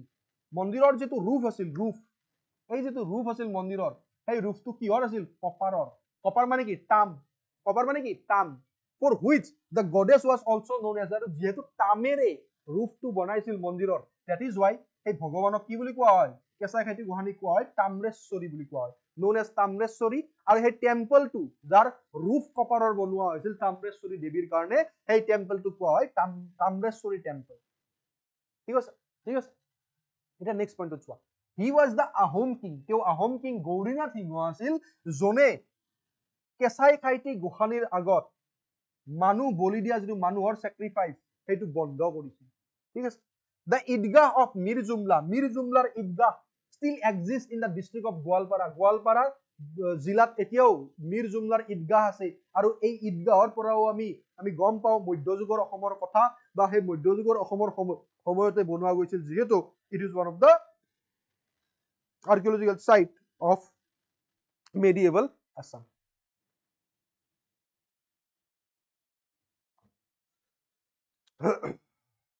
মোক 30 ছেকেণ্ড এটা দিয়া, মই 30 ছেকেণ্ডত পানী অলপ খাই লওঁ। 30 ছেকেণ্ড এটা নাযাবতো, 30 ছেকেণ্ড।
So, okay, MCQ আছে নে নাই? বেকবেঞ্চাৰ, মই এটা টাইমত বেকবেঞ্চাৰ আছিলো। okay, স্যাৰ MCQ আছে নে নাই? লাষ্টত আছে, আছে, বেছি নাই, বাট আছে, যিখিনি লাগে আছে। মানে কাৰণ শুনা, তোমালোকে মই যোৱাকালিয়ে কৈছিলো যে আসামৰ ওপৰত যদি কওঁ APSCৰ পৰা চাব লাগিব, আৰু APSCৰ সেই সময়ৰ কুৱেশ্যন বিলাক যেহেতু এনেকুৱা নাছিল, মানে UPSC তুমি বহুত এনেকুৱা কুৱেশ্যন পাম প্ৰতিটো টপিকৰ ওপৰত, বাট APSCৰ যিখিনি কুৱেশ্যন আছে আমি সেইখিনিয়ে লৈ আহো। ঠিক আছে, অ'কে অ'কে। চোৱা, moving to the next slide. কেঁচাই খাইটি গোসানী চোৱা, 10খন ন, 10খন আছিল ন, 1 2 3 4 5 6 7 8 9 10 কেঁচাই খাইটি গোসানী দেৱী, কেঁচাই খাইটি গোসানী তাম্ৰেশ্বৰী দেৱী। ঠিক আছে,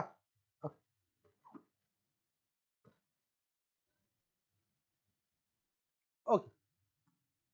epigraphic source চোৱা, Kanai Borhi rock inscription considered as to mark the dividing line between the inscription of ancient and medieval Assam. মই অলৰেডি কলো তোমালোকে যদি চোৱা এনচিয়েন্ট আসামৰ যদি চোৱা এনচিয়েন্ট আসামৰ তোমালোকে গম পাবা যে 11 to 12 সেঞ্চুৰী পিছত আমাৰ যদি চোৱা যে মেডিভেল আসাম আৰম্ভ হৈ যায় আৰু ইয়াৰ আগলৈকে এনচিয়েন্ট আসাম আৰু মই কৈছিলো যে কানাই বৰহি ৰক ইনস্ক্ৰিপচন এটো 1127 সাকাৰ কথা কৈছে মানে 1205 AD ৰ কথা কৈছে যদি গ্ৰেগৰিয়ান ক্যালেন্ডাৰৰ মই হিচাপত আমি চাব যাও এতিয়া চলি থকা calendar Gregorian calendar so it is considered as the mark the dividing line between একদম মাজত আছে চোৱা প্ৰাচীন অসম আৰু মেডিভেল অসমৰ The last inscription of medieval Assam is dated 1822 AD. যিখন হেখৰ ইনস্ক্ৰিপচন আছিল medieval অসমৰ মধ্যযুগৰ অসমৰ হেখৰখন ইনস্ক্ৰিপচন 1822 AD ডেট কৰা গৈছে মানে 1744 সাকা 78 years বাদ দি দিয়া মাইনাস কৰি দিয়া by which the last independent Ahom king আৰু মধ্যযুগৰ অসমৰ হেখৰখন ইনস্ক্ৰিপচন কোনে ইস্যু কৰিছিল হেখৰজন আহোমৰ স্বাধীন ৰুলাৰ চন্দ্ৰকান্ত সিংহ আহোমৰ হেখৰজন স্বাধীন ৰুলাৰ চন্দ্ৰকান্ত সিংহ আৰু এই ইনস্ক্ৰিপচনৰ মতে he made a land grant মাটি ভেটি দিছিল কিহৰ কাৰণে Ai Bheti Na Satra of Kamrup in favour of the Ai Bheti Na Satra of Kamrup so Ai Bheti Na সত্ৰৰ কথা ওলালে মনত ৰাখিবা তোমালোকে ইয়াক ৰিলেট কৰিবা হেখৰখন মধ্যযুগৰ অসমৰ ইনস্ক্ৰিপচনৰ লগত বাই চন্দ্ৰকান্ত সিংহ আই ভেটি না সত্ৰ তাৰপিছত চোৱা দা ব্ৰহ্মাত্ৰস ধৰ্মাত্ৰস আৰু Nankai land grants are mentioned in most of the epigraphs of medieval Assam. মধ্যযুগৰ অসমত ম্যাক্সিমাম ব্ৰহ্মাত্ৰা জয়যাওক ধৰ্মাত্ৰা জয়যাওক বা নানকাই ল্যান্ড গ্ৰান্ট মানে মাটি ভেটিৰ কথা উল্লেখ আছে এনেকুৱা ধৰণৰ মাটি ভেটিৰ কথা উল্লেখ আছে দা আসাম ষ্টেট মিউজিয়াম গুৱাহাটীৰ যেটো আসাম ষ্টেট মিউজিয়াম আছে দিগলি পুখুৰীত had recently acquired a small plate with 6 lines of writing dated 1668 সাকা 1668 সাকাৰে লিখা 6টা লাইন recover কৰিছে কোনে Assam state museum of Guwahati 1668 সাকা হলে 1746 AD গ্ৰেগৰিয়ান ক্যালেন্ডাৰৰ মতে ঠিক আছে নেক্সট যদি চাও আমি numismatic source one of the most important ইয়াত অলপ তোমালোকে ভালদৰে মন দি শুনিবা ইয়াত হয় বাৰু দীপু বাট কথাটো হল কি আমি ৰিস্ক লব নোৱাৰো না মেইন প্ৰবলেমটো তাতে ওকে এতিয়া চোৱা নিউমেছমেটিক স্টাডি অফ কয়েন্স বহুত ইম্পৰ্টেন্ট হয় the earliest known Ahom coins belong to Suklenmung জানা নে নাই Suhumung Dingyar পুত্ৰ আছিল 50 Suhumung Dingyar 1497 ৰ পৰা ৰজা হৈছিল 1539 লৈকে 1539 ত Suklenmunge এজন কাছাৰী সাৰ্ভেন্টৰ হতুৱাই Suhumung Dingyar হত্যা কৰিলে আৰু Suklenmung ৰজা হ'ল Suklenmung মানে গড়গয়া ৰজা কাৰণ গড়গাঁওলৈ শিফট কৰিছিল নিজৰ capital that is why he is known as গড়গয়া ৰজা গড়গাঁও বাদ দেখি কি আছিল গড়গাঁও কথা শুনি তল যাও বাদ দেখি পিছলৈ যে পাও দিখৰ হতত যোৱা ভটিয়নি বল পোৱা উভতিব খুজে মাৰ নাও Suklenmung যাক গড়গয়া ৰজা বুলি কোৱা হয় গড়গয়া ৰজাই নিজৰ পিতৃ Suhumung Dingyar হত্যা কৰিছিল 1539 ত উইথ দা হেল্প অফ কাছাৰী সাৰ্ভেন্ট এটা কনস্পিৰেসি বা ষড়যন্ত্ৰ কৰিছিল আৰু তেখেতেই আছিল প্ৰথম কয়েন্স ইস্যু কৰা তো প্ৰথম যদি কয়েন্সৰ কথা হদে আহোম কিংডমত হি ওয়াজ Suklenmung মনত ৰাখিবা though records reveal that minting of coins took place as early as the reign of Sudangpa or Bamuni Kaur কিন্তু ৰেকৰ্ডৰ পৰা এটো ৰিভিল হয় যে কয়েন্সৰ মিন্টিং কয়েন বনোৱা আৰম্ভ হৈছিল সুদাংফাৰ সময়ৰ পৰা বা বামুনি কোঁৱৰৰ সময়ৰ পৰাই ঠিক আছে বামুনি কোঁৱৰ 1397 ৰ পৰা 1407 লৈ ৰজা হৈছিল হয় না নহয় ওকে তো বামুনি কোঁৱৰ বা সুদাংফাৰ সময়ৰ পৰা মিন্টিং অফ কয়েন্স আৰম্ভ হৈছিল ঠিক আছে সো নিউমেছমেটিক সোর্সত আমি গম পাও যে study of coins is the most important source from the medieval point of view also ancient point of view পৰাও বাট কথাটো হল যে medieval history বা medieval আসামত নিউমেছমেটিক সোর্সটো বহুত ইম্পৰ্টেন্ট এতিয়া চোৱা আমাক কৈছে যে Suklenmungৰ সময়ৰ যদিও বামুনি কোঁৱৰ বা সুদাংপাৰ সময়ৰ পৰা মিন্টিং অফ কয়েন্স আৰম্ভ হৈছিল Suklenmungৰ পৰাই আমি গম পাও যে আহোম কয়েন্স আছে তো এক্সাম পইণ্ট অফ ভিউৰ পৰা আমি লিখিম Suklenmung আৰু এই কয়েন্সত তিনিটা স্ক্ৰিপ্ট ব্যৱহাৰ কৰা হৈছিল আহোম কয়েন্সত তিনিটা স্ক্ৰিপ্ট ব্যৱহাৰ কৰা হৈছিল আহোম ল্যাঙ্গুৱেজ দেৱনগৰী স্ক্ৰিপ্ট আৰু আসামি স্ক্ৰিপ্ট তো এই তিনিটা স্ক্ৰিপ্ট ব্যৱহাৰ হৈছিল কিছুমানে পাৰ্চিয়ান স্ক্ৰিপ্টটো ব্যৱহাৰ কৰিছিল এনেকুৱা নহয় আমি পঢ়িম কোনে পাৰ্চিয়ান স্ক্ৰিপ্ট ব্যৱহাৰ কৰিছিল ঠিক আছে the language of Suklenmung আমি এতিয়া Suklenmungৰ কথা পঢ়ি আছো Suklenmung হয় না নহয় আমি কাৰ কথা পঢ়ি আছো Suklenmung's coins was in the Ahom language শুক্লেনমুঙৰ কইন প্ৰথম যাৰ কইন আছিল শুক্লেনমুঙ আমি পঢ়িবলৈ পাইছিলো তেখেতৰ কি ল্যাঙ্গুৱেজত কইনস ইস্যু হৈছিল আহোম ল্যাঙ্গুৱেজত and death of Pratap Singha in Sanskrit আৰু প্ৰতাপ সিংহৰ যিবোৰ কইনস আছিল প্ৰতাপ সিংহ বুঢ়া বুদ্ধি স্বৰ্গ নাৰায়ণ সো প্ৰতাপ সিংহৰ 1603 আছিল ন ৰজা 1603 পৰা 1641 আছিল ন প্ৰতাপ সিংহ তো চোৱা প্ৰতাপ সিংহৰ কইনসবোৰত সংস্কৃত ল্যাঙ্গুৱেজ ব্যৱহাৰ হৈছিল তাৰ পিছত যদি চাও টু কিংস প্ৰমত্ত সিংহ আৰু ৰাজেশ্বৰ সিংহ দে অলসো ষ্টাক কইনস তেওঁলোকেও কইনস বনাইছিল কুইন ফুলেশ্বৰী যেতিয়া তোমালোকে শিৱ সিংহৰ কথা পঢ়িবলৈ পাবা কুইন ফুলেশ্বৰীৰ কথা নিশ্চয় পঢ়িবলৈ পাবা পঢ়িছা already queen Phuleshwari the wife of Shiva সিংহৰ ঘৈণীয়েক ফুলেশ্বৰীয়ে কি কৰিছিল চোৱা was the first to use Persian script on her coins আহি গল মুগলৰ বা আমাৰ নৰ্থ ইণ্ডিয়াৰ ইনফ্লুয়েন্স লাহে লাহে আহিবলৈ আৰম্ভ কৰিলে কুইন ফুলেশ্বৰী প্ৰথম এনেকুৱা ৰুলাৰ আছিল হু was the wife of Shiva সিংহ প্ৰথম এনেকুৱা ৰুলাৰ আছিল কাৰণ শিৱ সিংহক কৈছিল শিৱ সিংহক তেখেতৰ পৃষ্ঠে কৈছিল যে আপুনি যদি কাৰণ এষ্ট্ৰলজি বিশ্বাস কৰিছিল ন কৈছিল আপুনি যদি ৰুলাৰ হৈ থাকে আপোনাৰ মৃত্যু হ'ব তো শিৱ সিংহই কি কৰিছিল নিজৰ ঘৈণীয়েক ৰাণীক বৰকুঁৱৰী পাতি দিছিল ফুলেশ্বৰী ঠিক আছে নিজে যাতে বাচি থাকিব পাৰে তো কুইন ফুলেশ্বৰীয়ে প্ৰথমবাৰৰ কাৰণে এনেকুৱা ৰুলাৰ আছিল যোনে পাৰ্চিয়ান স্ক্ৰিপ্ট ব্যৱহাৰ কৰিছিল নিজৰ মুদ্ৰাত কি ল্যাঙ্গুৱেজ ব্যৱহাৰ কৰিছিল পাৰ্চিয়ান স্ক্ৰিপ্ট ব্যৱহাৰ কৰিছিল ৰাজেশ্বৰ সিংহ ইস্যু কইনস ৰাজেশ্বৰ সিংহই কিহত ইস্যু কৰিছিল কইনস পাৰ্চিয়ান আৰু দেৱনগৰী স্ক্ৰিপ্টত ইস্যু কৰিছিল তো ৰাজেশ্বৰ সিংহই পাৰ্চিয়ান আৰু দেৱনগৰী স্ক্ৰিপ্টত ইস্যু কৰিছিল এই বস্তুখিনি এবাৰ মনত ৰাখি থৈ দিও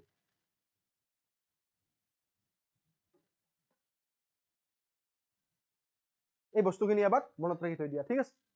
The Ahom coins were octagonal in shape. Ahom coins কি আছিল octagonal shape আছিল the obverse মানে এটা সাইডৰ কথা কৈছে এটো coins ধৰা এটো coins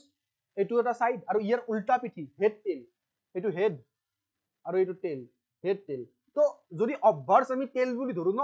it containing the name of the king ৰজাজনৰ নাম যিজন ৰজাৰ সময়ত এই কইনছটো মিন কৰা গৈছিল and date of the coin কোনটো ডেটত এই কইনটো মিন কৰা গৈছিল obverseত থাকে আৰু ৰিভাৰ্স মানে আমি উল্টা সাইড হেডৰ কথা কৈছো এবাৰ ৰিভাৰ্স সাইডত কি আছে containing the impression of deity of the concerned king যিজন কিঙে বনাই আছিল তেও যিজন ভগৱানক মানে সেই ভগৱানজনৰ প্ৰতিচ্ছবি তাত খোদিত কৰা আছিল মানে এটা সাইডে obverseত কি আছিল ৰজাজনৰ নাম আৰু ডেট অফ দা কইন আৰু ৰিভাৰ্সত উল্টা পিঠিত কি আছিল যিজন ভগৱানক মানে সেই ৰজাজনে স্পেসিফিক ৰজাজনে তেখেতৰ ভগৱানজনৰ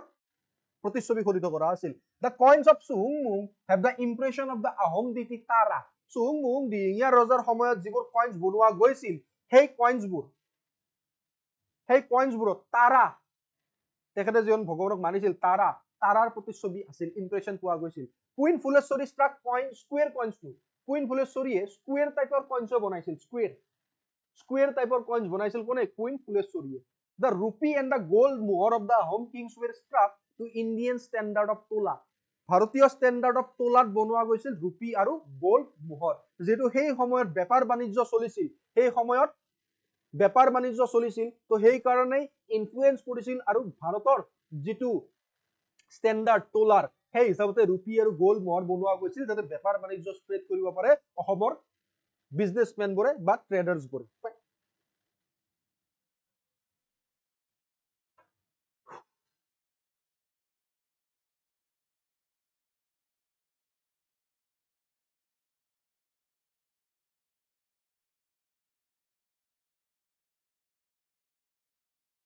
ঠিক আছে okay next one there was no copper coinage during Ahom period আহোমৰ সময়ত কপাৰ কইনেজ নাছিল ধন কি আছিল আমাক কৈছে যে কপাৰ কইনেজ নাছিল আহোমৰ সময়ত Koch কইনস were both hexagonal and octagonal এতিয়া কোচ কিংডমৰ কথা হও কোচ কিংডমৰ যিবোৰ কইন আছিল ন হেবোৰ ইস্যু হৈছিল 1555 ৰ পৰা 1866 লৈ যদি আমি কোচ কিংডমৰ কথা পঢ়ো পিছলৈ আমি গম পাম যে 1540 যেতিয়া বিশ্বসিংহৰ মৃত্যু হৈছিল বিশ্বসিংহৰ মৃত্যুৰ পিছত তেখেতৰ পুত্ৰ নৰনাৰায়ণ ৰজা হয় আৰু শিৱসিংহৰ মৃত্যুৰ পিছত তেখেতৰ পুত্ৰ চিলাৰায় বা চক্ৰধ্বজ চিলাৰায় কি হয় চিলাৰায় কমান্ডাৰ ইন চিফ হয় শিৱসিংহ ভাইক আছিল বিশ্বসিংহ ৰজা আছিল শিৱসিংহ কমান্ডাৰ ইন চিফ আছিল শিৱসিংহৰ পুত্ৰ চিলাৰায় কমান্ডাৰ ইন চিফ হয় বিশ্বসিংহৰ পুত্ৰ নৰনাৰায়ণ কি হল ৰজা হল তো চোৱা 1540 ৰ পিছত আমি কব পাৰো যে 1555 ৰ পৰা 1866 চনলৈকে কইন্সবোৰ মিন কৰা গৈছিল বা বনোৱা গৈছিল আৰু কোচ কইন্সবোৰ বোথ হেক্সাগনেল আৰু অক্টাগনেল দুয়োটা প্ৰকাৰৰে আছিল Koch kingdom issue coins from 1555 to 1866 Koch kings বা কোচ কিংডমে কি কৰিছিল নিজৰ কইন্স ইস্যু কৰিছিল 1555 পৰা 1866 যেটো আমি অলৰেডি ডিসকাস কৰিলো the coins were originally called Narayani মুদ্ৰা আৰু পিছলৈ নাৰায়ণী মুদ্ৰা কোনে বন্ধ কৰিলে দন নাৰায়ণী মুদ্ৰা পিছলৈ কোনে বন্ধ কৰিলে তোমালোকে মোক ক'ব পাৰিবা যে অসমৰ যেতিয়া ব্ৰিটিছাৰ্ছ আহিছিল ব্ৰিটিছাৰসকল যেতিয়া আহিছিল ইয়াণ্ডাবু ট্ৰিটি হৈছিল ইয়াণ্ডাবু ট্ৰিটিৰ সময়ত ব্ৰিটিছৰ ফালৰ পৰা কোন আহিছিল ভাৰতলৈ আৰু ভাৰতক কন্ট্ৰোল কৰিছিল কোৱা মোক ভাৰতক কোনে কন্ট্ৰোল কৰিছিল সেই সময়ত উইলিয়াম বেন্টিকৰ সময়ত লৰ্ড উইলিয়াম বেন্টিকৰ সময়ত ভাৰতত কোন আহিছিল আৰু ভাৰতক কোনে চলাইছিল সেই সময়ত কোন আছিল জনে নাৰায়ণী কইন্স বন্ধ কৰিছিল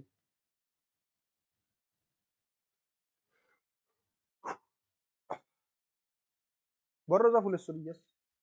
অম্বিকা গৌৰী সৰ্বেশ্বৰী very good কোন আছিল ফাৰ্ষ্ট গভৰ্ণৰ অসমৰ ফাৰ্ষ্ট গভৰ্ণৰ কোন আছিল কোনো ক'ব পৰা নাই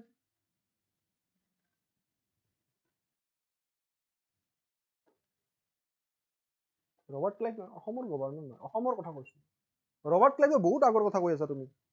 অসমৰ ফাৰ্ষ্ট গভৰ্ণৰ সুধি আছো ৰবাৰ্ট ক্লাইভটো বহুত আগৰ ৰবাৰ্ট ক্লাইভ নিজে ফাঁচি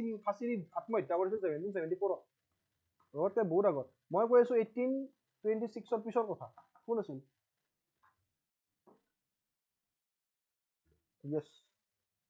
47 ষ্টুডেন্ট এক সেকেন্ড ৰ পানী খালো আজি বেছিয়ে পানী খাও লাগি আছে দেখোন মোৰ গল শুকাই গৈছে বেছি চিঞৰিছো চাগে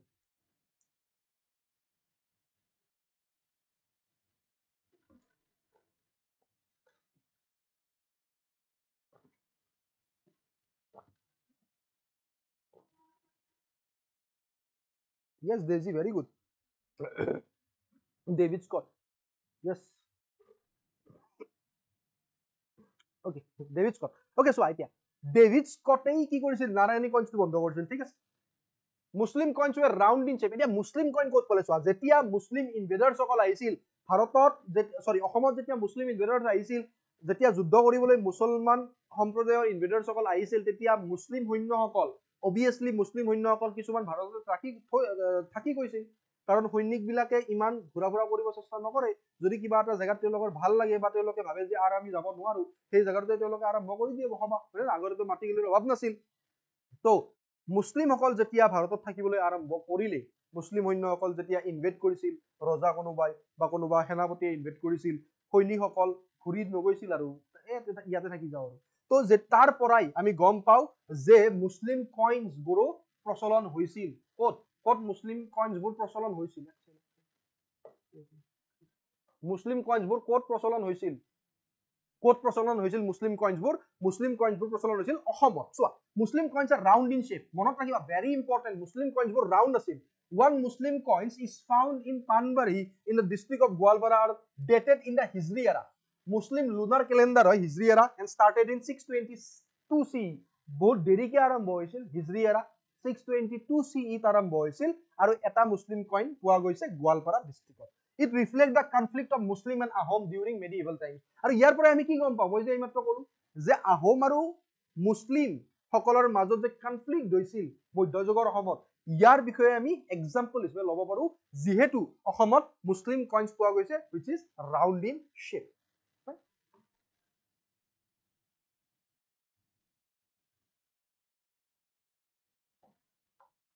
Okay.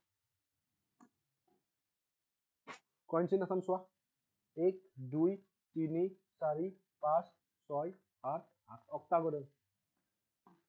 octagonal in shape আহোমৰ সময়ত ঠিক আছে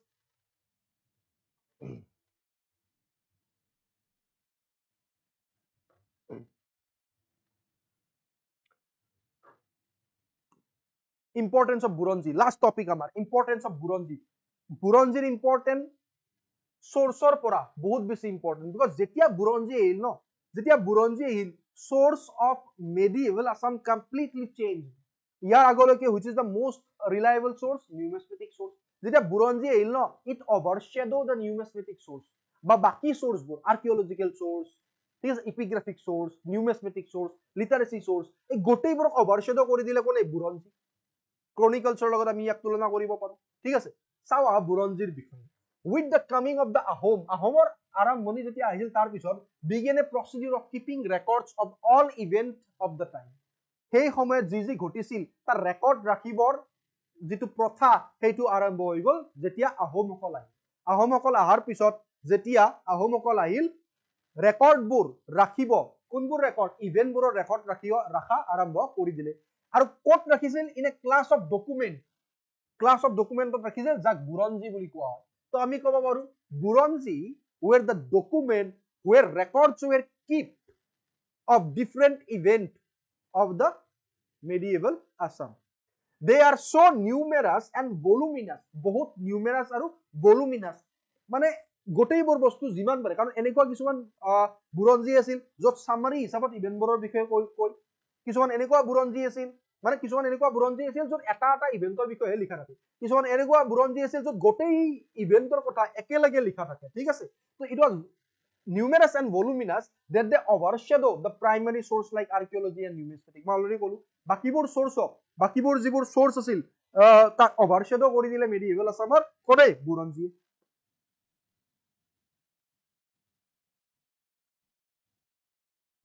very good. বুৰঞ্জী is an ahom word, বুৰঞ্জী এটা আহোম ৱৰ্ড হয়। এই গোটেইবোৰ বস্তু মনত ৰাখিবা দন, এইবোৰ বস্তু তোমালোকৰ মেইনছ পাৰ্সপেক্টিভৰ পৰাটো বহুত বেছি ইম্পৰ্টেন্ট, বাট প্ৰিলিমছত ইয়াৰ পৰা চাবাচোন এনেকুৱা এনেকুৱা নাম আহিব যিবোৰ তোমালোকৰ প্ৰিলিমছ পইণ্ট অফ ভিউৰ পৰা বহুত বেছি ইম্পৰ্টেন্ট হ'ব। বুৰঞ্জী ইজ এন আহোম ৱৰ্ড যাৰ মিনিং হ'ল ষ্ট'ৰ হাউচ অফ নলেজ। কি হয়? Store house of knowledge that enlightens the ignorant. So বুৰঞ্জীৰ এক্সাক্ট মিনিং আহোম ৱৰ্ড। তোমালোকৰ যদি বুৰঞ্জীৰ ডেফিনেশ্যন তোমালোকে লিখিব লগা হয় কেতিয়াবা, you can write it. Buranji is an Ahom word which meaning is a storehouse of knowledge that enlightens the ignorant. The English word chronicles, kali ami ei jetu question asil previous year question tare to paisilo. English word chronicles or logot ami tulona koribo paru Buranji. They generally deal with the political event of the period. I kior logot deal kore? Political event of the period or logot deal kore, such as warfare, diplomacy, working মানে international relation হৈ যাওক সেই সময়ত, মানে আন্তঃৰাজ্যিক relation, আন্তঃ kingdom relation বুলি ক'ব পাৰো আমি, ডিপ্ল'মেচি, ৱাৰফেয়াৰ, টেকটিক্স, এডমিনিষ্ট্ৰেশ্যনৰ বিষয়ে, এই গোটেইবোৰ বস্তু, এপইণ্টমেণ্ট এণ্ড ডিছমিছল অফ মিনিষ্টাৰ্ছৰ ডিছমিছল, এপইণ্টমেণ্ট, চ' সৰু সৰু ইভেণ্টৰ পৰা আদি কৰি ডাঙৰ ইভেণ্টলৈকে প্ৰতিটো বস্তু বুৰঞ্জীত উল্লেখ আছিল। And that is why it overshadow the other primary source of medieval. Some Buranjis are much bigger in volume. কিছুমান বুৰঞ্জী বহুত ডাঙৰ আছিল ভলিউমত, and cover all the topics relating to political history. ৰাজনৈতিক ইতিহাসৰ লগত জড়িত গোটেইবোৰ ইভেণ্ট ডেছক্ৰাইব কৰা আছিল ডাঙৰ ডাঙৰ বুৰঞ্জীবোৰত। কিছুমান বুৰঞ্জী বহুত ডাঙৰ আছিল, তাত গোটেইবোৰ ইভেণ্টৰ কথা লিখা আছিল এক ফালৰ পৰা, A to Z গোটেই ইভেণ্ট লিখা আছিল এক ফালৰ পৰা। আৰু এই বুৰঞ্জীবোৰকে কি বুলি কোৱা হয়? এই বুৰঞ্জীবোৰকে কি বুলি কোৱা হয়? লাইলিক বুৰঞ্জী বুলি কোৱা হয়, ঠিক আছে। কিছুমান আছিল যিবোৰ স্মল আছিল, সৰু সৰু বুৰঞ্জী আছিল, which narrate a single event only, এটা এটা ইভেন্ট ডিসক্ৰাইব কৰে, মই অলপ আগতে কৈছিলো। আৰু এই বুৰঞ্জীবোৰক কোৱা হয় লিড বুৰঞ্জী। কি বুলি? লিড বুৰঞ্জী। which called in Assamese বৰপাহী বুৰঞ্জী বুলি কোৱা হয়। কি বুলি? বৰপাহী বুৰঞ্জী। another class of বুৰঞ্জী generally called again চকৰি ফেটি বুৰঞ্জী বুলি কোৱা হয়। আৰু এটা টাইপৰ বুৰঞ্জী আছিল চকৰি ফেটি বুৰঞ্জী, ঠিক আছে, নামবোৰ মনত ৰাখিবা। The earlier বুৰঞ্জীজ were written in Thai Ahom language. আৰম্ভণিৰ যিবোৰ বুৰঞ্জী আছিল ন, সেইবোৰ কি ভাষাত লিখা হৈছিল? টাই আহোম লেংগুৱেজত লিখা হৈছিল। It was in the reign of চুহুংমুহুং, আৰু চুহুংমুহুং দিহিঙীয়া ৰজাৰ ৰাজত্ব কালৰ পিছতেই, মানে আমি ক'ব পাৰো 1497 পিছত, 1497 পিছতেই Buranjis in Assamese were first written. ইয়াৰ আগলৈকে বুৰঞ্জীবোৰ টাই আহোম ভাষাত লিখা হৈছিল। ইয়াৰ আগলৈকে বুৰঞ্জীবোৰ ধন কিহত লিখা হৈছিল? টাই আহোম ভাষাত লিখা হৈছিল। বাট পিছলৈ চুহুংমুহুং দিহিঙীয়া ৰজাৰ ৰাজত্ব কালৰ পৰাই বুৰঞ্জীবোৰ, মানে 1497 পিছৰ পৰা বুৰঞ্জীবোৰ অসমীয়া ভাষাটো প্ৰথমবাৰৰ কাৰণে লিখা আৰম্ভ কৰিলে। An officer, one of the most important line, an officer called Gandhiya Phukan, এজন অফিচাৰ যাক কোৱা হৈছিল গান্ধীয়া ফুকন, তেখেত ৰেছপন্সিবল আছিল ডকুমেণ্টবোৰ প্ৰিজাৰ্ভ কৰি ৰখা, and he is from a royal position. Royal position ৰাজকীয় পজিশ্যনত আছিল গান্ধীয়া ফুকন আৰু তেওঁৰ ৰেছপন্সিবিলিটি আছিল কি বুৰঞ্জীবোৰ ভালদৰে ৰক্ষণাবেক্ষণ দিয়া বুৰঞ্জীবোৰ ভালদৰে চোৱা ঠিক আছে চাৰ্জ অফ দিছ ডকুমেণ্ট তেখেত চাৰ্জত আছিল গান্ধীয়া ফুকন মনত ৰাখিবা he is from a royal position it is a royal position Gandhiya Phukan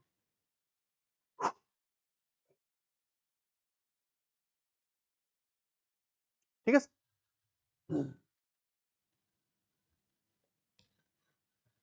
next slide চাবা most of the Buronjis are anonymous বুলি কৈছে it must be admitted that আমি মানিব লাগিব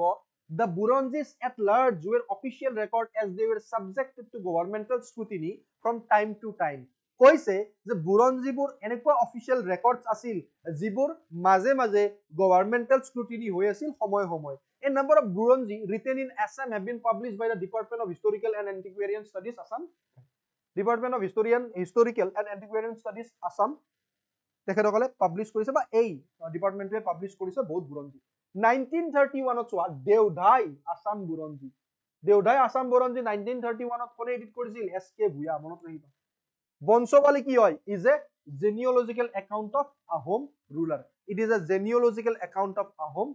ruler বংশৱালী is a genealogical account of Ahom ruler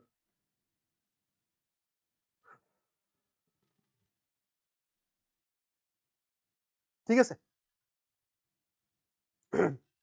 মোক তোমালোকে 30 second এটা দিয়া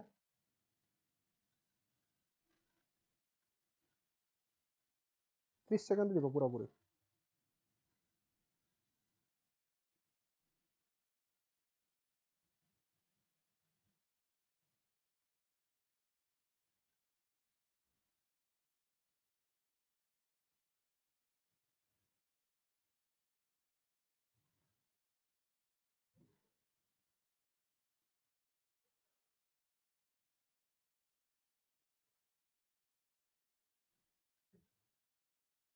আৰু দুটামান বস্তু মনত ৰাখি থবা মই কৈ দিবা একেলগে দুটামান বস্তু মনত ৰাখি থবা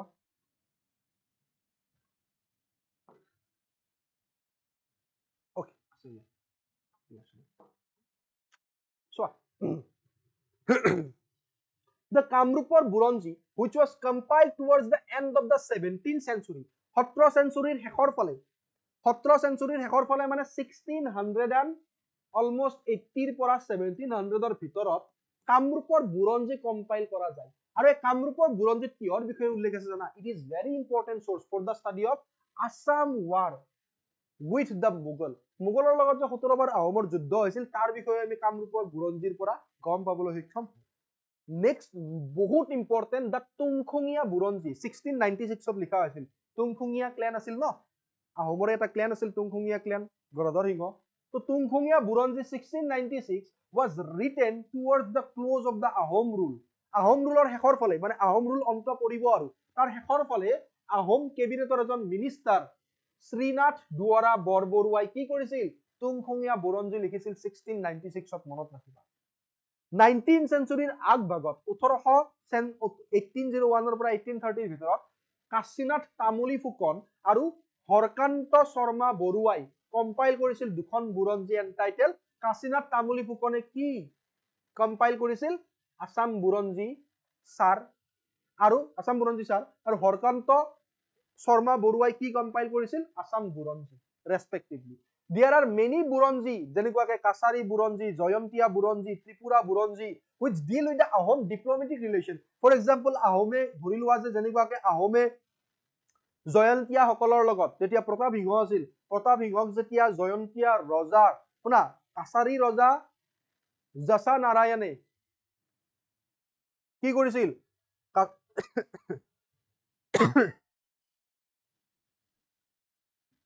কাছাৰী ৰজা জছা নাৰায়ণে সেই সময়ৰ জয়ন্তীয়া ৰজা কাছাৰী ৰজা জছা নাৰায়ণে সেই সময়ৰ জয়ন্তীয়া ৰজা জছা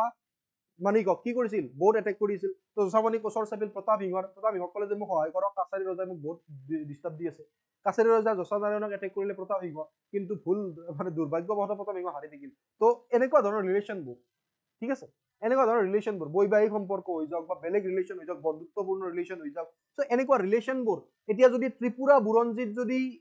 যদি ত্ৰিপুৰাৰ লগত বা জয়ন্তীয়া সকলৰ লগত আহোমৰ ৰিলেশ্যন যদি আছিল এটা যদি মনত ৰাখিবলগীয়া ৰিলেশ্যন আছিল বা বৈবাহিক সম্পৰ্ক আছিল তেতিয়াহ'লে অবিয়াছলি ত্ৰিপুৰা বুৰঞ্জী বা জয়ন্তীয়া বুৰঞ্জীত আহোম ৰুলৰ কথা উল্লেখ থাকিব। তো সেইকাৰণেই দেয়াৰ আৰ মেনি বুৰঞ্জী যেনেকৈ কাছাৰী বুৰঞ্জী, জয়ন্তীয়া বুৰঞ্জী, ত্ৰিপুৰা বুৰঞ্জী এইবোৰেও আহোমৰ লগত ডিপ্ল'মেটিক ৰিলেশ্যন,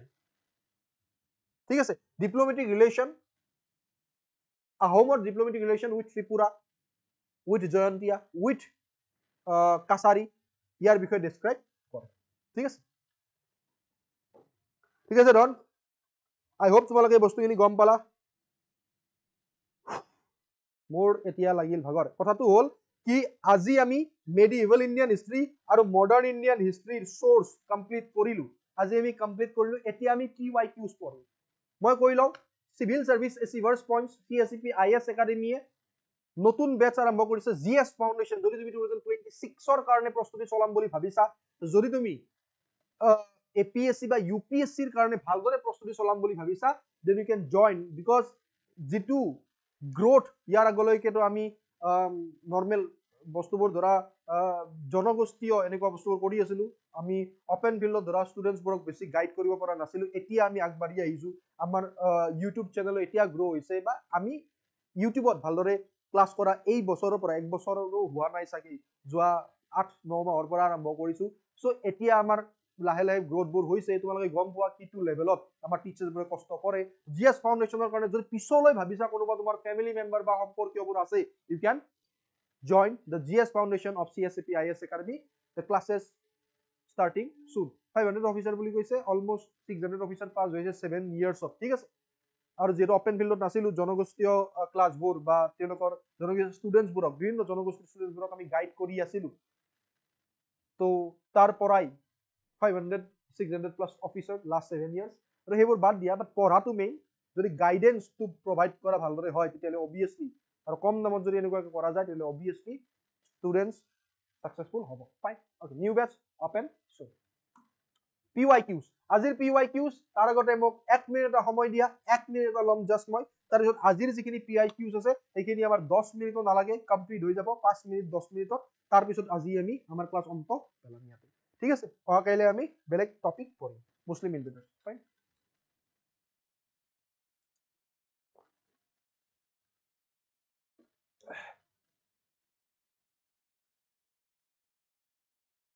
ডেইজি, কাইলৈ মেৰাপানী মোৰ যোৱা হ'ল হয়, বাট কথাটো হ'ল কি কাইলৈ মোৰ ক্লাছ আছে। কাইলৈ ক্লাছ আছে, ডেট ইজ ৱাই মোৰ যোৱা নহ'ব।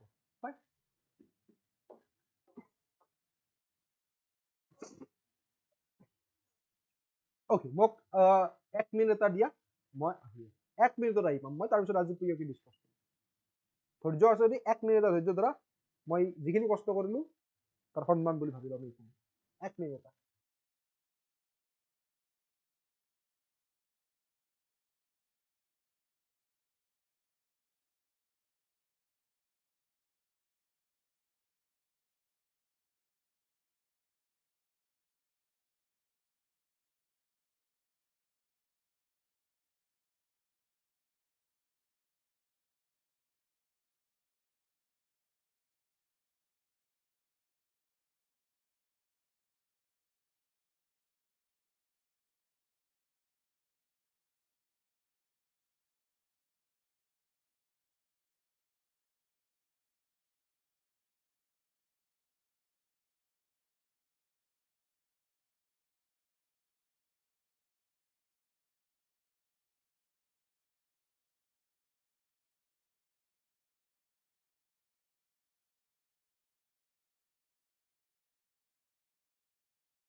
So welcome everyone. I hope yes asta বেছি হে বাৰিলা দেখোন তুমি বা ভাল লাগে এনেকুৱা দেখিলে okay fine শুনি পাই আছা ন শুনি পাই আছা okay fine so first question which of the following is an important source for the reconstruction of the history of the Ahom dynasty কোৱা answer কোৱা আজিতো চাৰিটা question আছে এই চাৰিটা questionৰ answer তোমালোকৰ পৰা বিচাৰিম APSC previous year question হয় গোটাইবোৰ আজি ইয়াত এইটো দিয়া নহল ন কোনটো ইয়াৰৰ আজি প্ৰথমবাৰ চাগে এইটো দিয়া নহল বাট ঠিক আছে মই পিছলৈ দি লম এইটো কোৱা ইয়াৰ ভিতৰত কোনটো এনেকুৱা সোৰ্স যাৰ জৰিয়তে আমি আহোম ডাইনেষ্টিৰ ইতিহাস ৰিকনস্ট্ৰাক্ট কৰিবলৈ সক্ষম হ'ম কিহৰ জৰিয়তে কোৱা এনসাৰ কি হ'ব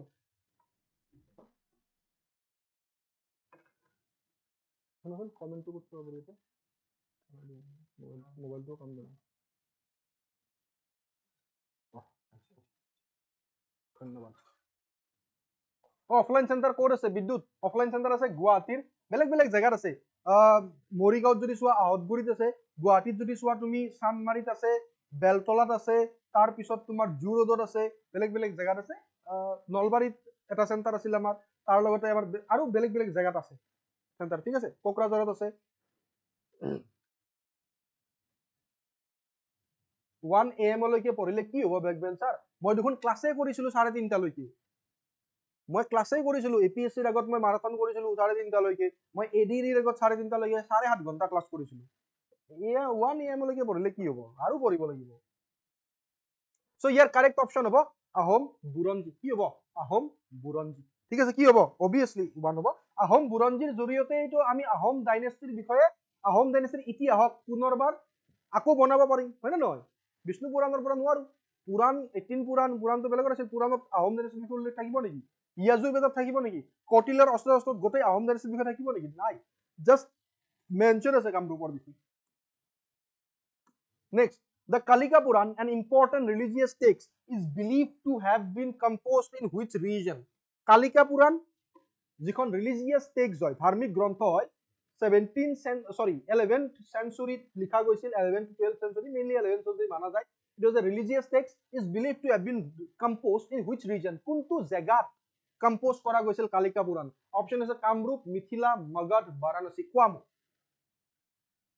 গেছ কৰি আনসাৰ দিব পাৰিবা এনেকুৱা ধৰণৰ কোৱেশ্চন আহিছিল আগতে APSC কম পালা ৰম যদি হিষ্ট্ৰী পইণ্ট অফ ভিউৰ পৰা চোৱা এই টপিকত obviously গেছ কৰি আনসাৰ দিব পাৰিবা it was Kamrup very good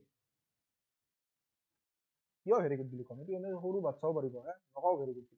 টান কোৱেশ্চন পাৰিলে ক'ম The Allahabad pillar inscription of Samudragupta mention which ancient kingdom of Assam? Samudraguptar সময়ত যে Allahabad pillar inscription কোনে কম্পোজ কৰিছিল তেখেতৰ ৰাজভাৰ কবি the court poet of Samudragupta হৰিসেনা তাত কিহৰ বিষয়ে মেনশন আছিল মন আছে না নাই কামৰূপৰ বিষয়ে মেনশন আছিল মই যোৱা ক্লাছত পঢ়াইছিলো এই কোৱেশ্চনটো মানে এই যেটো টপিক আছিল ন মই যোৱা ক্লাছত ইয়াৰ বিষয়ে কৈছিলো তো যোৱা কালিৰ ক্লাছটো যদি তোমালোকে ভালদৰে চাইছা তোমালোকে গম পাবা ইয়াৰ আনসাৰটো কি হ'ব কামৰূপ কিংডম অফ আসাম হয়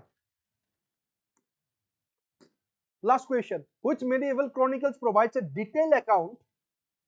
of the history and administration of the Ahoms? Very easy question. এনেকুৱা ধৰণৰ question আহিছিল previous yearত যদি এইটো টপিকৰ পৰা আমি চাওঁ ঠিক আছে